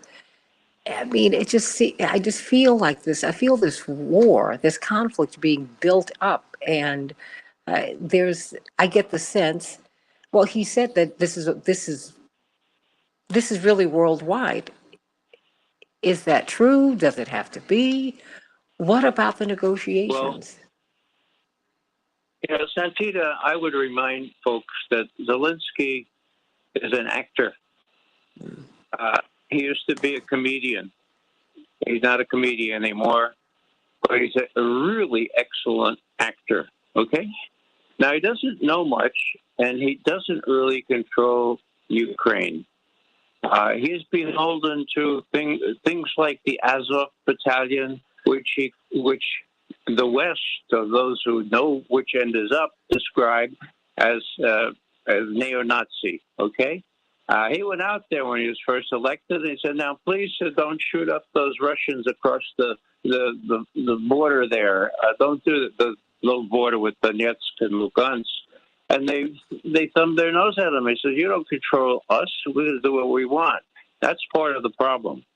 The other thing that I would point out is I agree with everything that David and Robert have said here, with one exception, and I would just adduce this little poignant example.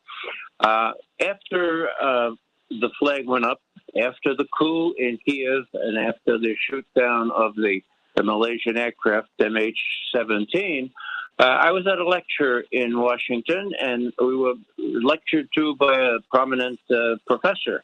And she said, when my son Michael came back from Sunday school just 2 days ago, he had done a poster, and the poster said, Mr. Putin, stop killing people. Stop starting wars. And so everybody applauded, and I raised my hand. I said, well, what was he referring to? And she said, well, Crimea. I mean, the invasion of Crimea, all the killing there. And I said, Professor, how many people were killed in the, quote, invasion of Crimea? And she said, oh, must be thousands. I said, would you believe 0? Under a bilateral agreement with Ukraine, the Russians already had 20,000 troops there in Crimea. All they did was go to the Ukrainian authorities and say, look, we don't want any trouble. We have orders from Moscow. Would you please step aside? We're taking over your ministry. That's the way it happened. 0 deaths. There was no invasion of Crimea. So this has been what the American people have been conditioned to believe. There was no invasion. It was to take over of Crimea in a relatively peaceful way, very artfully done by soldiers without insignia on them. And I have to tell you from personal experience that many Russians, simple Russians, shopkeepers, are very, very proud of Putin for bringing that off in a bloodless way. People need to know that. What about the Azov Battalion? You hear people who push back against the reports that there is a strong neo-Nazi presence in their military and in the country. Well, they fly the swastika, for God's sake. They're the heirs to the people who cooperated with Hitler during World War II, and they openly advertise and praise and build monuments to Stepan Bandera, who was the worst of the neo-Nazis who cooperated with Stalin and killed countless Poles, Hungarians, Jews during that terrible time in Ukraine where the Nazis came through. So they're direct descendants of that, and the U.S. knows that. And, you know, they don't disguise it, for God's sake. They fly the swastika. Look at the photos of them. You won't find them in the New York Times, but they're available. And they were honored by the president. I mean, it's unbelievable. In these last 2 minutes, I want to give them to you. And Professor Gibbs and Attorney Patillo, if you would, if you continue on with me on the Santita Jackson YouTube channel just for a few minutes, because I just want to get just a little bit more out of you. In these last 2 minutes, what do you want us to know? What should we be looking for, Ray McGovern? I think the only thing that can help at this point is to broaden the knowledge base of the American citizenry. What Eisenhower called what was necessary to rein in the military-industrial complex. And I think this would be in the best tradition of Dr. King. Every course I teach, I include the Birmingham City Jail, the letter. And my favorite quote really has to do with boils. What Marchand said was, like a boil that can never be cured as long as it's covered up, but must be opened with all its pus-flowing ugliness to the natural medicines of air and light. So too, injustice must be uncovered, disclosed with all the friction its disclosure creates to the light of human conscience and the air of national opinion before it can be cured. It's an uphill battle. But Santita, you're doing your best. I'm doing my best. I'm sure that Robert and David are doing their best. I think over the long run, the truth will win out. We just thank you for all of your service, Ray McGovern, former CIA analyst, the former chair of the National Intelligence Estimates Council. He would prepare the President of the United States with the CIA briefing every day. Founder of the Veteran Intelligence Professionals for Sanity. Of course, Professor David Gibbs from the University of Arizona, history professor. Thank you for your service. Thank you, Robert Patillo. Stay right here. I'm going to get some more thoughts, some closing thoughts from this wonderful panel, because we need to know what we're looking at, everybody. And at the end of the day, we need peace. I want to know what those 15 points of agreement that the Ukrainian citizens, the Ukrainian government and the Russian government are working toward. We need to hear about that. We need peace, everybody. You're not going to have peace without justice. That much is true. So let's think about that, everybody. Let's get some justice. Let's get some peace. and let's have a more just society and a more peaceful world. I'm Santita Jackson. Love you. Can't wait to be with you tomorrow.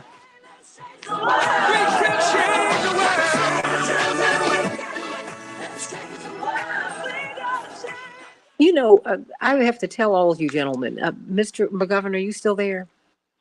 I still am. I just thought it was very interesting when, I've been saying for weeks, uh, Professor Gibbs and Attorney Patillo, Robert and David, I've been saying, look, this is not just going to be Russia. It's going to be Russia and China. Russia is Western, that is European to the west. They are Chinese to the east. These are the people, these are the countries with whom they share borders. This is not this simple. And, when I saw President Putin go to the Olympics, I said, he and President Xi are making a statement, Mr. McGovern. I felt that. And then for him to say, look, the global dominance of the West, of what did you say, these older white men from NATO, that's over. I mean, that's what he said. And people are, I said, because this is being reported very differently overseas, Mr. McGovern. I mean, you hear the global South, they're pushing back against this conflict. I said, when you talk about a world conflict, what are you talking about? This is not going to be as simple. You're not just going to be able to do this. I mean, how do you see this playing itself out, Mr. McGovern? Well, the people advising Joe Biden are slow learners. They're all highly privileged people out of Ivy League schools, and they think that the U.S. really is exceptional. It's high time they came to their senses, but it's particularly difficult for them. They told Biden that Russia was afraid of China and vice versa. And that's what Biden told Putin on the 16th of June last year. Putin must have been open-mouthed. I would have loved to have been a fly on the wall when he turned to his advisors and he says, who's briefing this president of the United States? He's getting information that's 4-5 decades old. Yeah, we used to be at loggerheads with China, but now the only squeeze that China is putting on us is an embrace, because both China and we have been declared enemies, not only by the U.S., but get this, by the North Atlantic Treaty Organization. Now, President Xi looks at the General Secretary of NATO and says, North Atlantic, we're nowhere near the North Atlantic. Why are you picking a fight with us? Well, it's sheer stupidity. And fighting a two-front war is not something that even our not-so-bright generals or admirals want to do. So I see the military as being a brake on these untutored and unwashed young people like Jake Sullivan and Tony Blinken. And I just really hope that Biden can stick to his senses here and face these warriors and this military-industrial complex down and pursue a peaceful path now that things need to be reined in, and it does need to be a ceasefire before thousands more people are killed. Professor Gibbs, your thoughts? I think that U.S. policy seems to be based on a fantasy of unlimited American primacy, that America can dominate the world through NATO for the foreseeable future. And I thought a particularly striking event to me was sort of the blunt warning or the threat to China that they better not support Russia in this.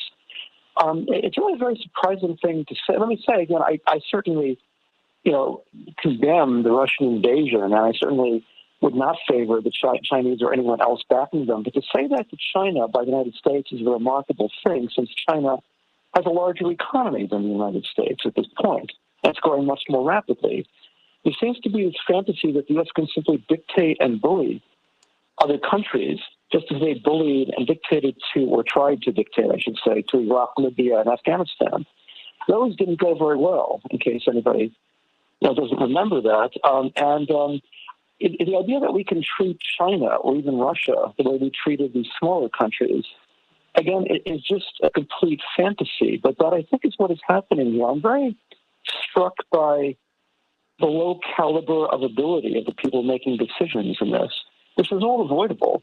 The entire war was probably avoidable if the United States simply hadn't expanded NATO, had simply stopped any effort to incorporate Ukraine into NATO, or given a guarantee not to incorporate Ukraine into NATO. It probably would have prevented all of this.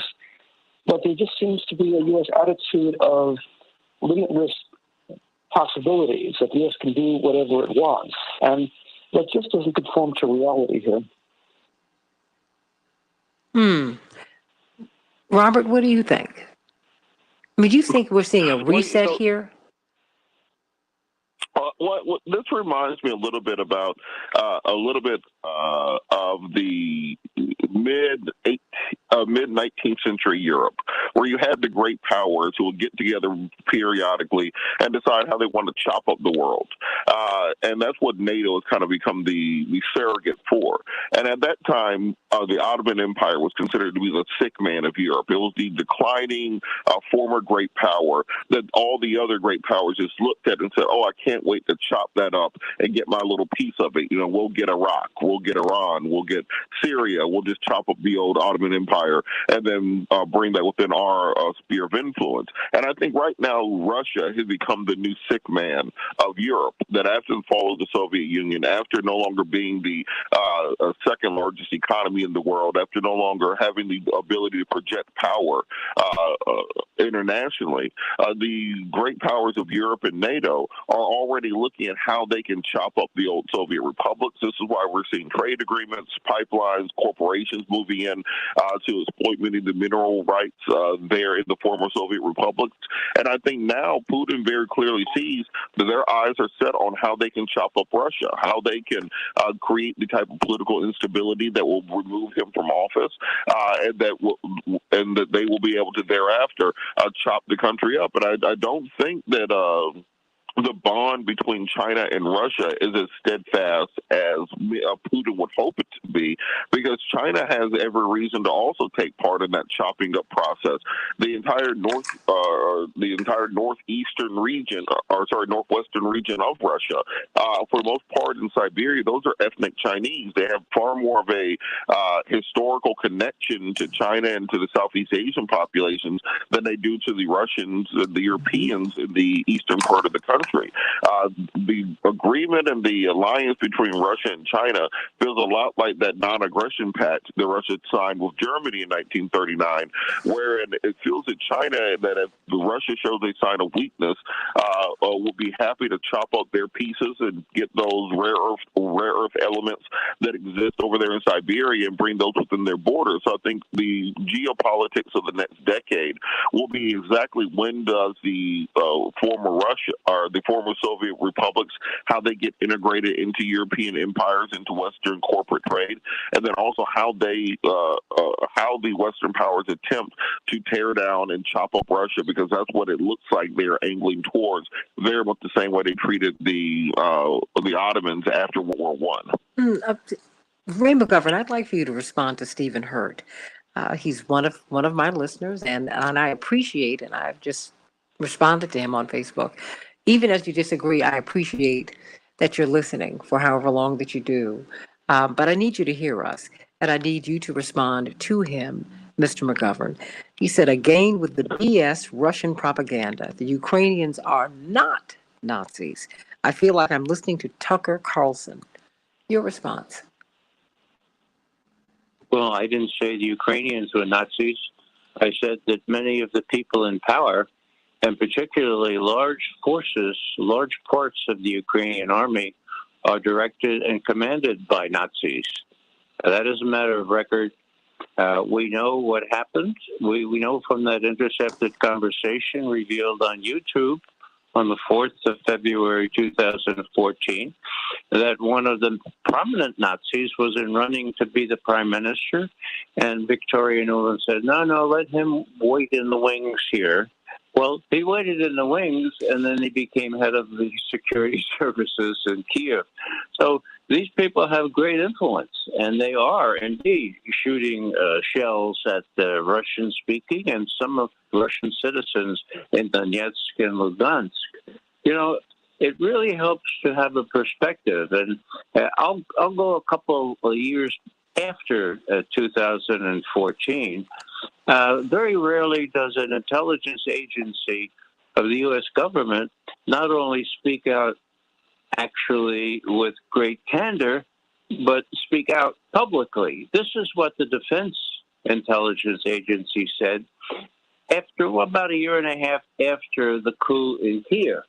The Kremlin, this is a quote, the Kremlin is convinced that the U.S. is laying the groundwork for regime change in Russia, a conviction further reinforced by the events in Ukraine.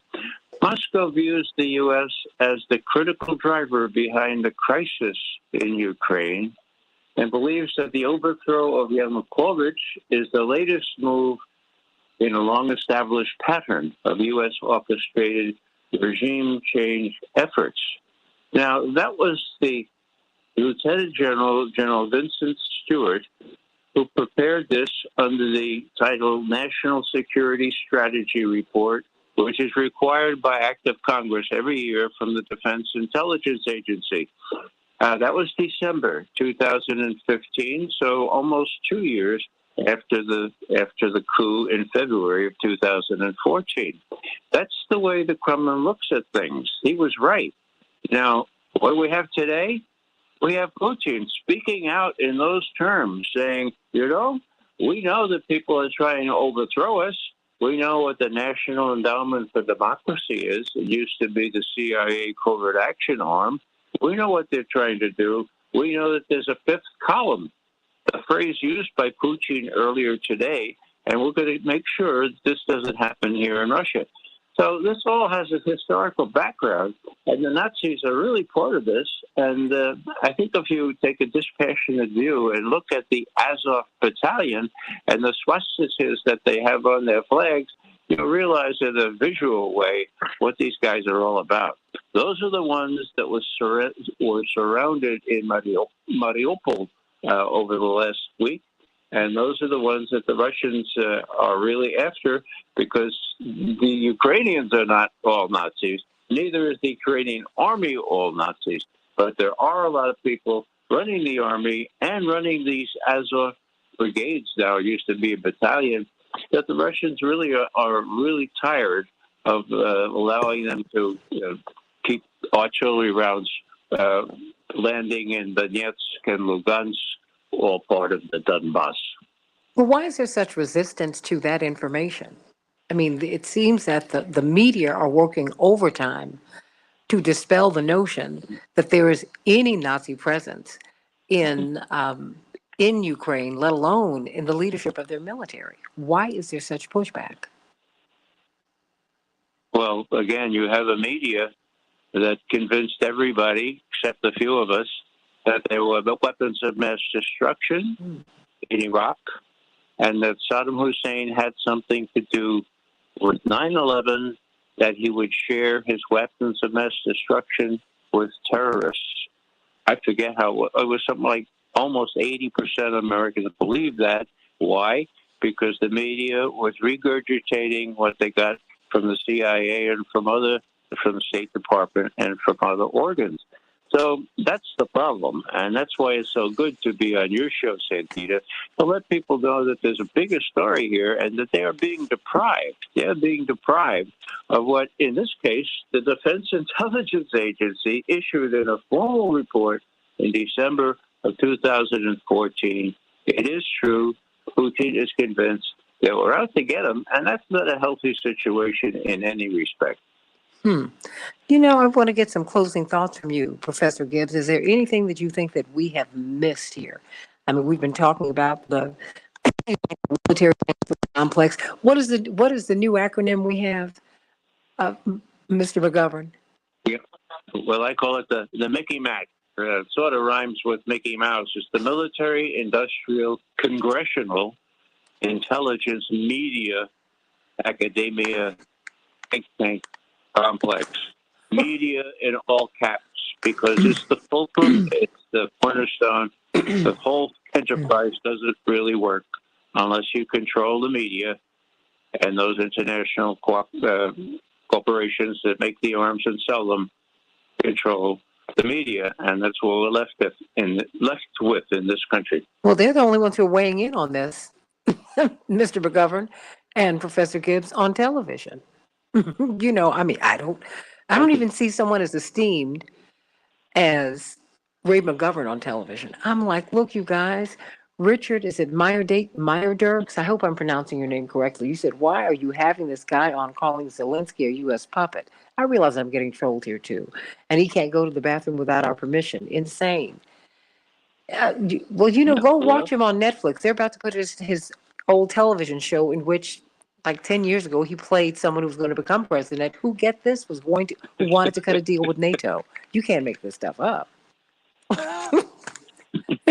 Yeah, it's it's widely recognized what Zelensky is, but he's also got this uncontrollable streak, and I'm sure Biden was not in favor of the kinds of things that the embassy in Kiev wrote for, or the embassy that's now in Kharkiv or wherever wrote for him. In other words, Biden's own folks are not beyond stoking the fires of this thing and making sure that the arms continue to be made, continue to be sold, and continue to be put into Ukraine, there to be bombed away, and new weapons necessary to build. And then so it's a great country, or what? You profiteer in arms, you have a certain outlook on things, and the 6 major media corporations are controlled, and they're controlled largely by the same folks that profiteer on arms building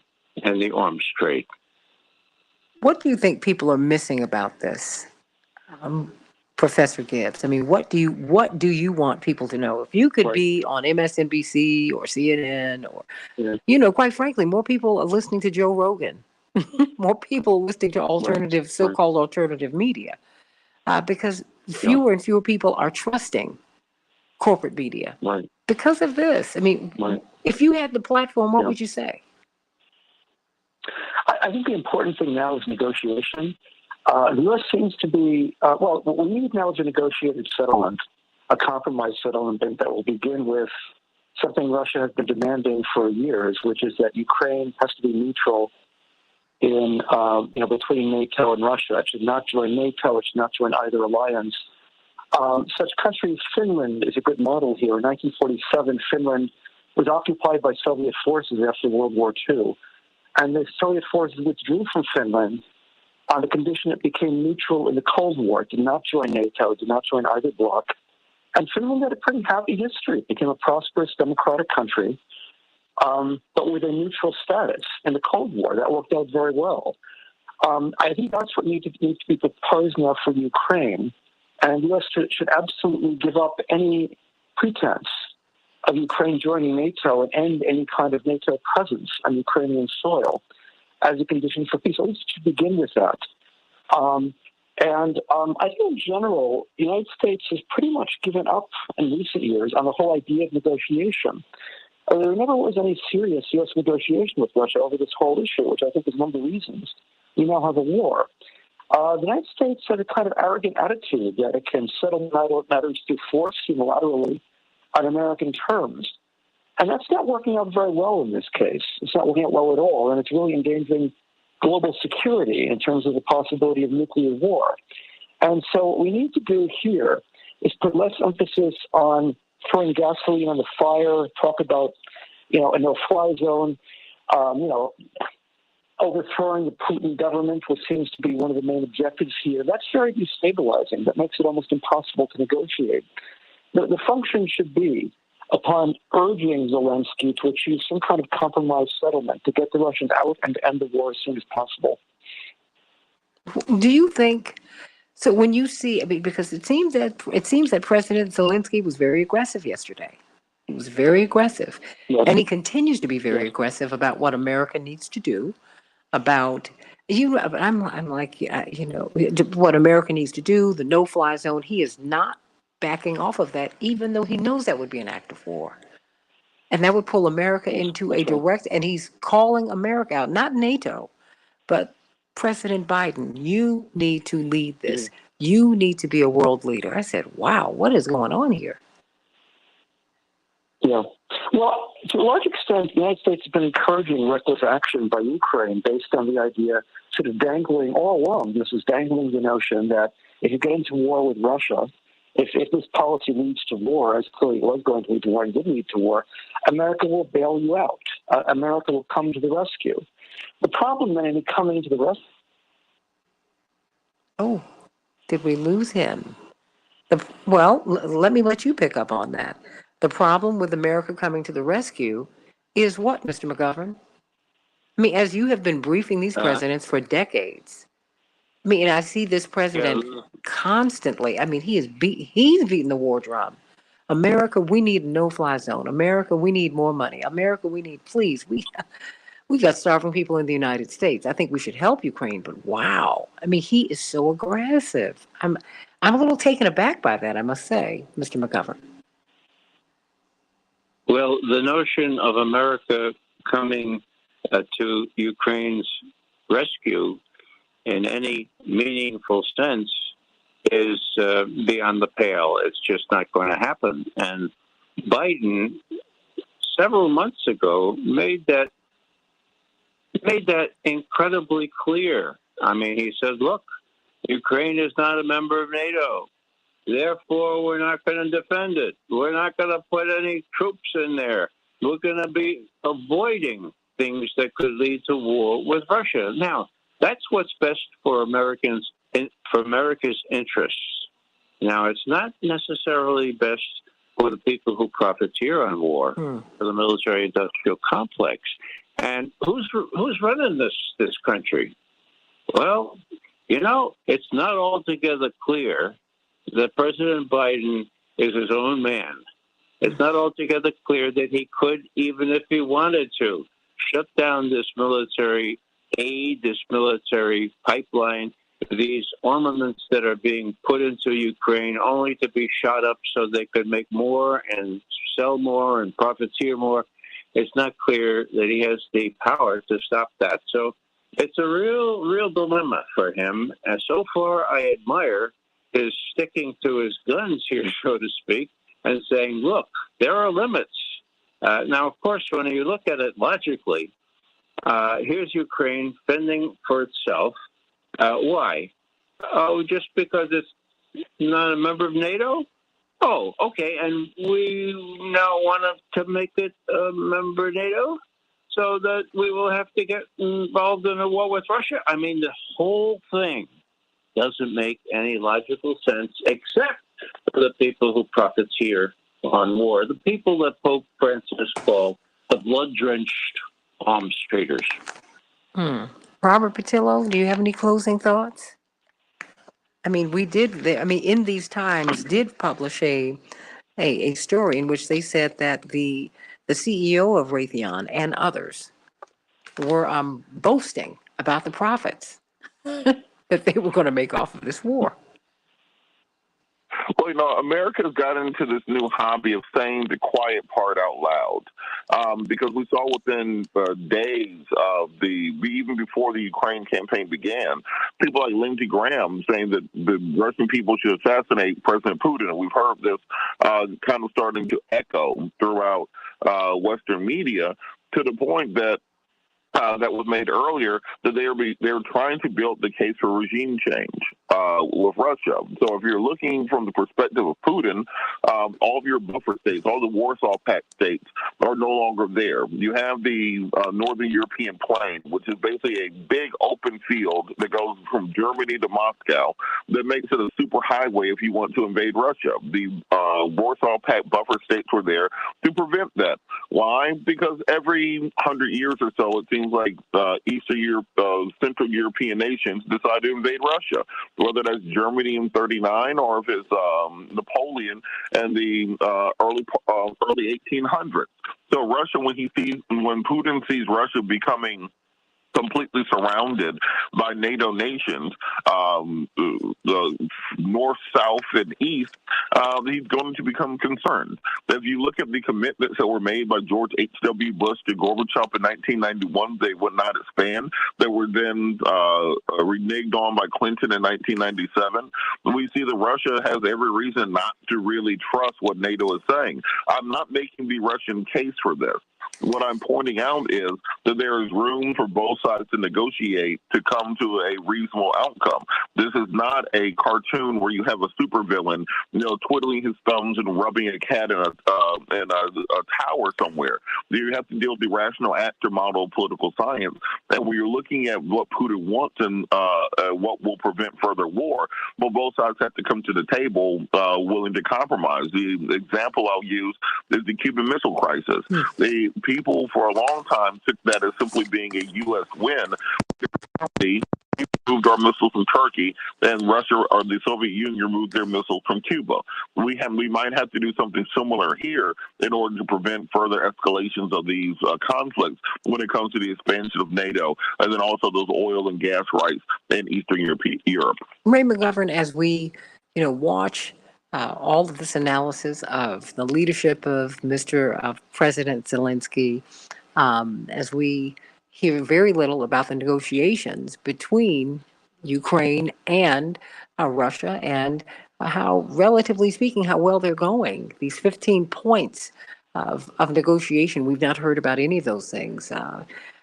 We haven't heard in the headlines about the heads of Raytheon and the military-industrial complex corporations. We have not heard that they have indeed been boasting about their war profits. How are we supposed to make sense of this? I mean, what do you want us to know? How should we just wend our way through all of this noise and get to the truth? Well, first, I want to compliment Robert because I couldn't agree more with what he just said, as he rounded up things here. The background is very important. It's a matter of balance. If everyone thinks that Putin is a devil, then we have a real problem. What I would suggest that people look at is a seminar, so to speak, a webinar with John Mearsheimer from the University of Chicago. He's perhaps the most famous realist international relations professor. And he and I put on a show which is on YouTube now. I checked yesterday, it's gotten over 930,000 views. And it was about the background to Ukraine. And I was pleased to be featured with Professor Mearsheimer. But I would suggest that if people want a tutorial on this, that they add themselves to those 930,000 people and just download it and look at some of the things that we adduce in terms of the historical background of this. And then Americans will see that it's a lot more complicated than Putin's the devil. And if we don't come out of this Putin's the devil, and again, I would say again, I do not endorse, even to the point that the Chinese have endorsed the invasion of Ukraine. But he's not a devil, or even if he is, we have to deal with him. And that's the problem. These young people running Biden's policy don't know up from down, and that's a real problem. So you don't believe that the Ukrainian army is beating the Russian army? No, all I know is what I see on CNN and MSNBC, and I have to tell you that I'm predisposed not to believe any of that stuff. Where's the real? Where's the news coming from? Well, the Russians have their own news outlets. I don't believe them either. But it's a much more complicated situation than CNN makes it out to be. Why was that 40-mile-long column of Russian tanks and artillery just standing there for a week? Well, it wasn't that they run out of gas. Give me a break. It's much more likely, as the Russians try to explain, that they didn't want to level Kiev as the U.S. leveled Baghdad in 2019, almost exactly 19 years ago. They wanted to see if they could surround it and persuade Zelensky to come to his senses. That's what they're doing. It is a measure of restraint that the Russian army is exercising. We don't hear about that in any of our media. I think it's just as likely that that's the case than that the Russians didn't figure out how much gas they needed to get to Kiev. So you don't think they might be bombing children and families? Well, it's inevitable in war. If you're shooting shells into cities where if your targets are even primarily military, people are going to get hurt, and that's what needs to stop. Absolutely. Now, whether they're intentionally attacking civilians, the proof is in the pudding. A couple of civilians, 2 in one apartment building, 3 here elsewhere, featured by CNN, is not the pudding. We need the proof to be in the pudding. And the pudding is not available to us. That's where we come in and try to exercise a measure of restraint and say, you're not getting the whole story. Let's wait. Let's wait until somebody goes on the ground, some reputable reporter, and starts telling things the way they are. Amen to that. I will tell you this. I have to thank you, Attorney Robert Patillo, and you, Ray McGovern, CIA analyst, former CIA analyst, a former chair of the National Intelligence Estimates, just preparing our presidents, giving them the information that they need to keep really not just the United States, but the world safe, to be informed, founder of the Veteran Intelligence Professionals for Sanity. I just want to thank you for being with me today. And, when I hear you, I can't help, and I keep saying this to people, but I guess it means more to me now than it could have possibly meant to me then, because I didn't know what it was. Mr. McGovern, the last time, and Robert, the last time I saw my grandfather, my father's father, alive, he did something that was very interesting. I'd seen him twice that year, which was very unusual. My father was given the commencement speech at North Carolina A&T, and so I saw Granddaddy there. And then just several months later, we used to go visit our grandparents every summer, but we were getting older, and so we were more involved in other activities, so that had ceased to be our summertime ritual. But we went to be with them for about 4 or 5 days before the school term began. And it was interesting because I'd been in Denmark and Norway and Sweden and Cuba for several months. So I was really getting reoriented to the United States and just having heard so many different stories, having seen so much, without my parents being with me every day. But my grandfather did something interesting. He talked about his experience as a soldier in the Second World War, Mr. McGovern. And it's heartbreaking because he said, baby, war is never a good thing. He said, it's awful. I lost so many of my buddies, so many of my friends. He said, and we went into Auschwitz and Buchenwald. And he said they sent the black soldiers there. He said, because, when the survivors saw us, they would know we were not Nazis because we were black. He said, but our own government sent us in there because there were landmines all over the camps. Wow. So many of us got blown up. Wow. Oh my gosh. Yeah. And when I think about that now, I have to really hold back the tears because I could see his heartbreak. He was dead of a heart attack within 6 months after that. And then he talked about flying into New York as a hero and then having to go into the segregated car behind the Nazi POWs when they got to Washington. And I just felt his heartbreak, And so I guess, when I give people these alternative views, or should I say, it's not an alternative view, it's the full story. It's the full story. I can't shake Charles Henry Jackson out of my mind, and I'm not supposed to. Mr. McGovern, that was the last time I saw him in the flesh. I spoke with him many times hence, but he died that last Thursday in March of 1979. It was just a few months later. But I said, wow, I was the only one of his grandchildren who was standing in the room with my father and my Uncle Saint and my grandmother as he told that story. And I was going to absent myself because I said, well, maybe this is a grown person's conversation, right? He said, no, baby, I want you to hear this. You need to know what Granddaddy went through. You need to know this. And I just think that I'm sorry. Yes, Mr. McGovern. No, I was just going to say this is what's missing from the conversation right now. We have desk chair warriors.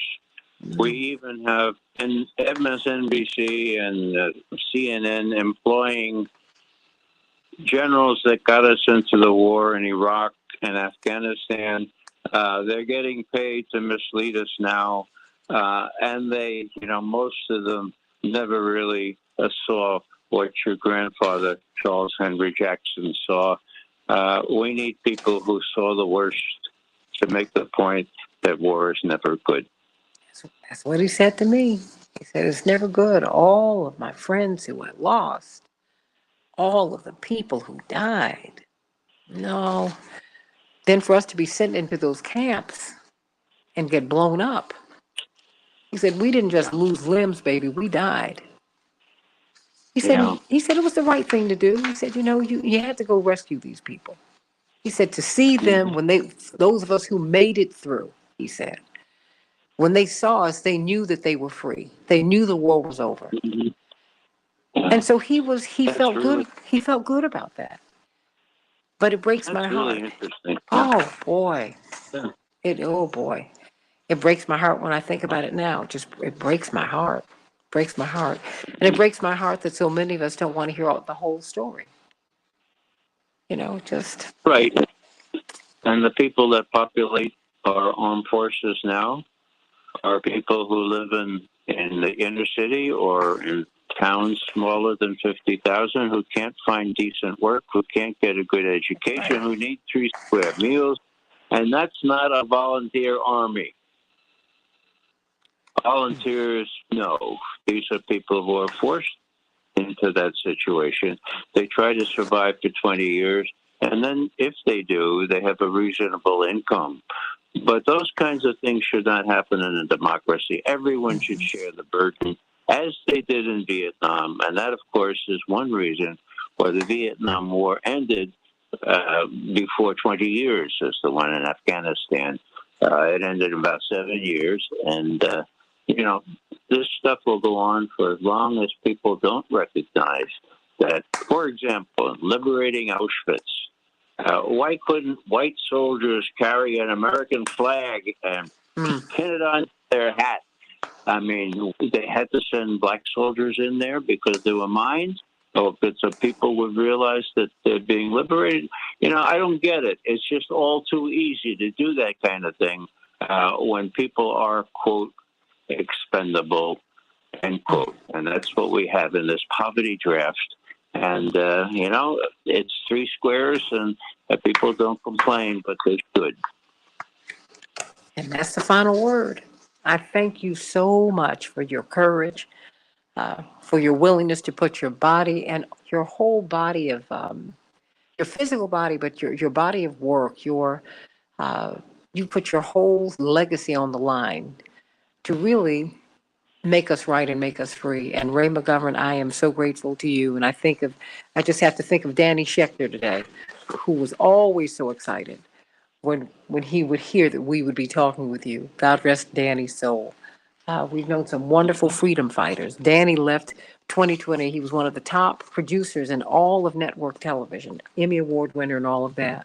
But when you were not allowed to go into South Africa and tell that story, he took the money that he had saved, and he'd made a lot of it, but it goes by really quickly, and he came up with a show called South Africa Now, and they smuggled tapes out of South Africa to tell that story.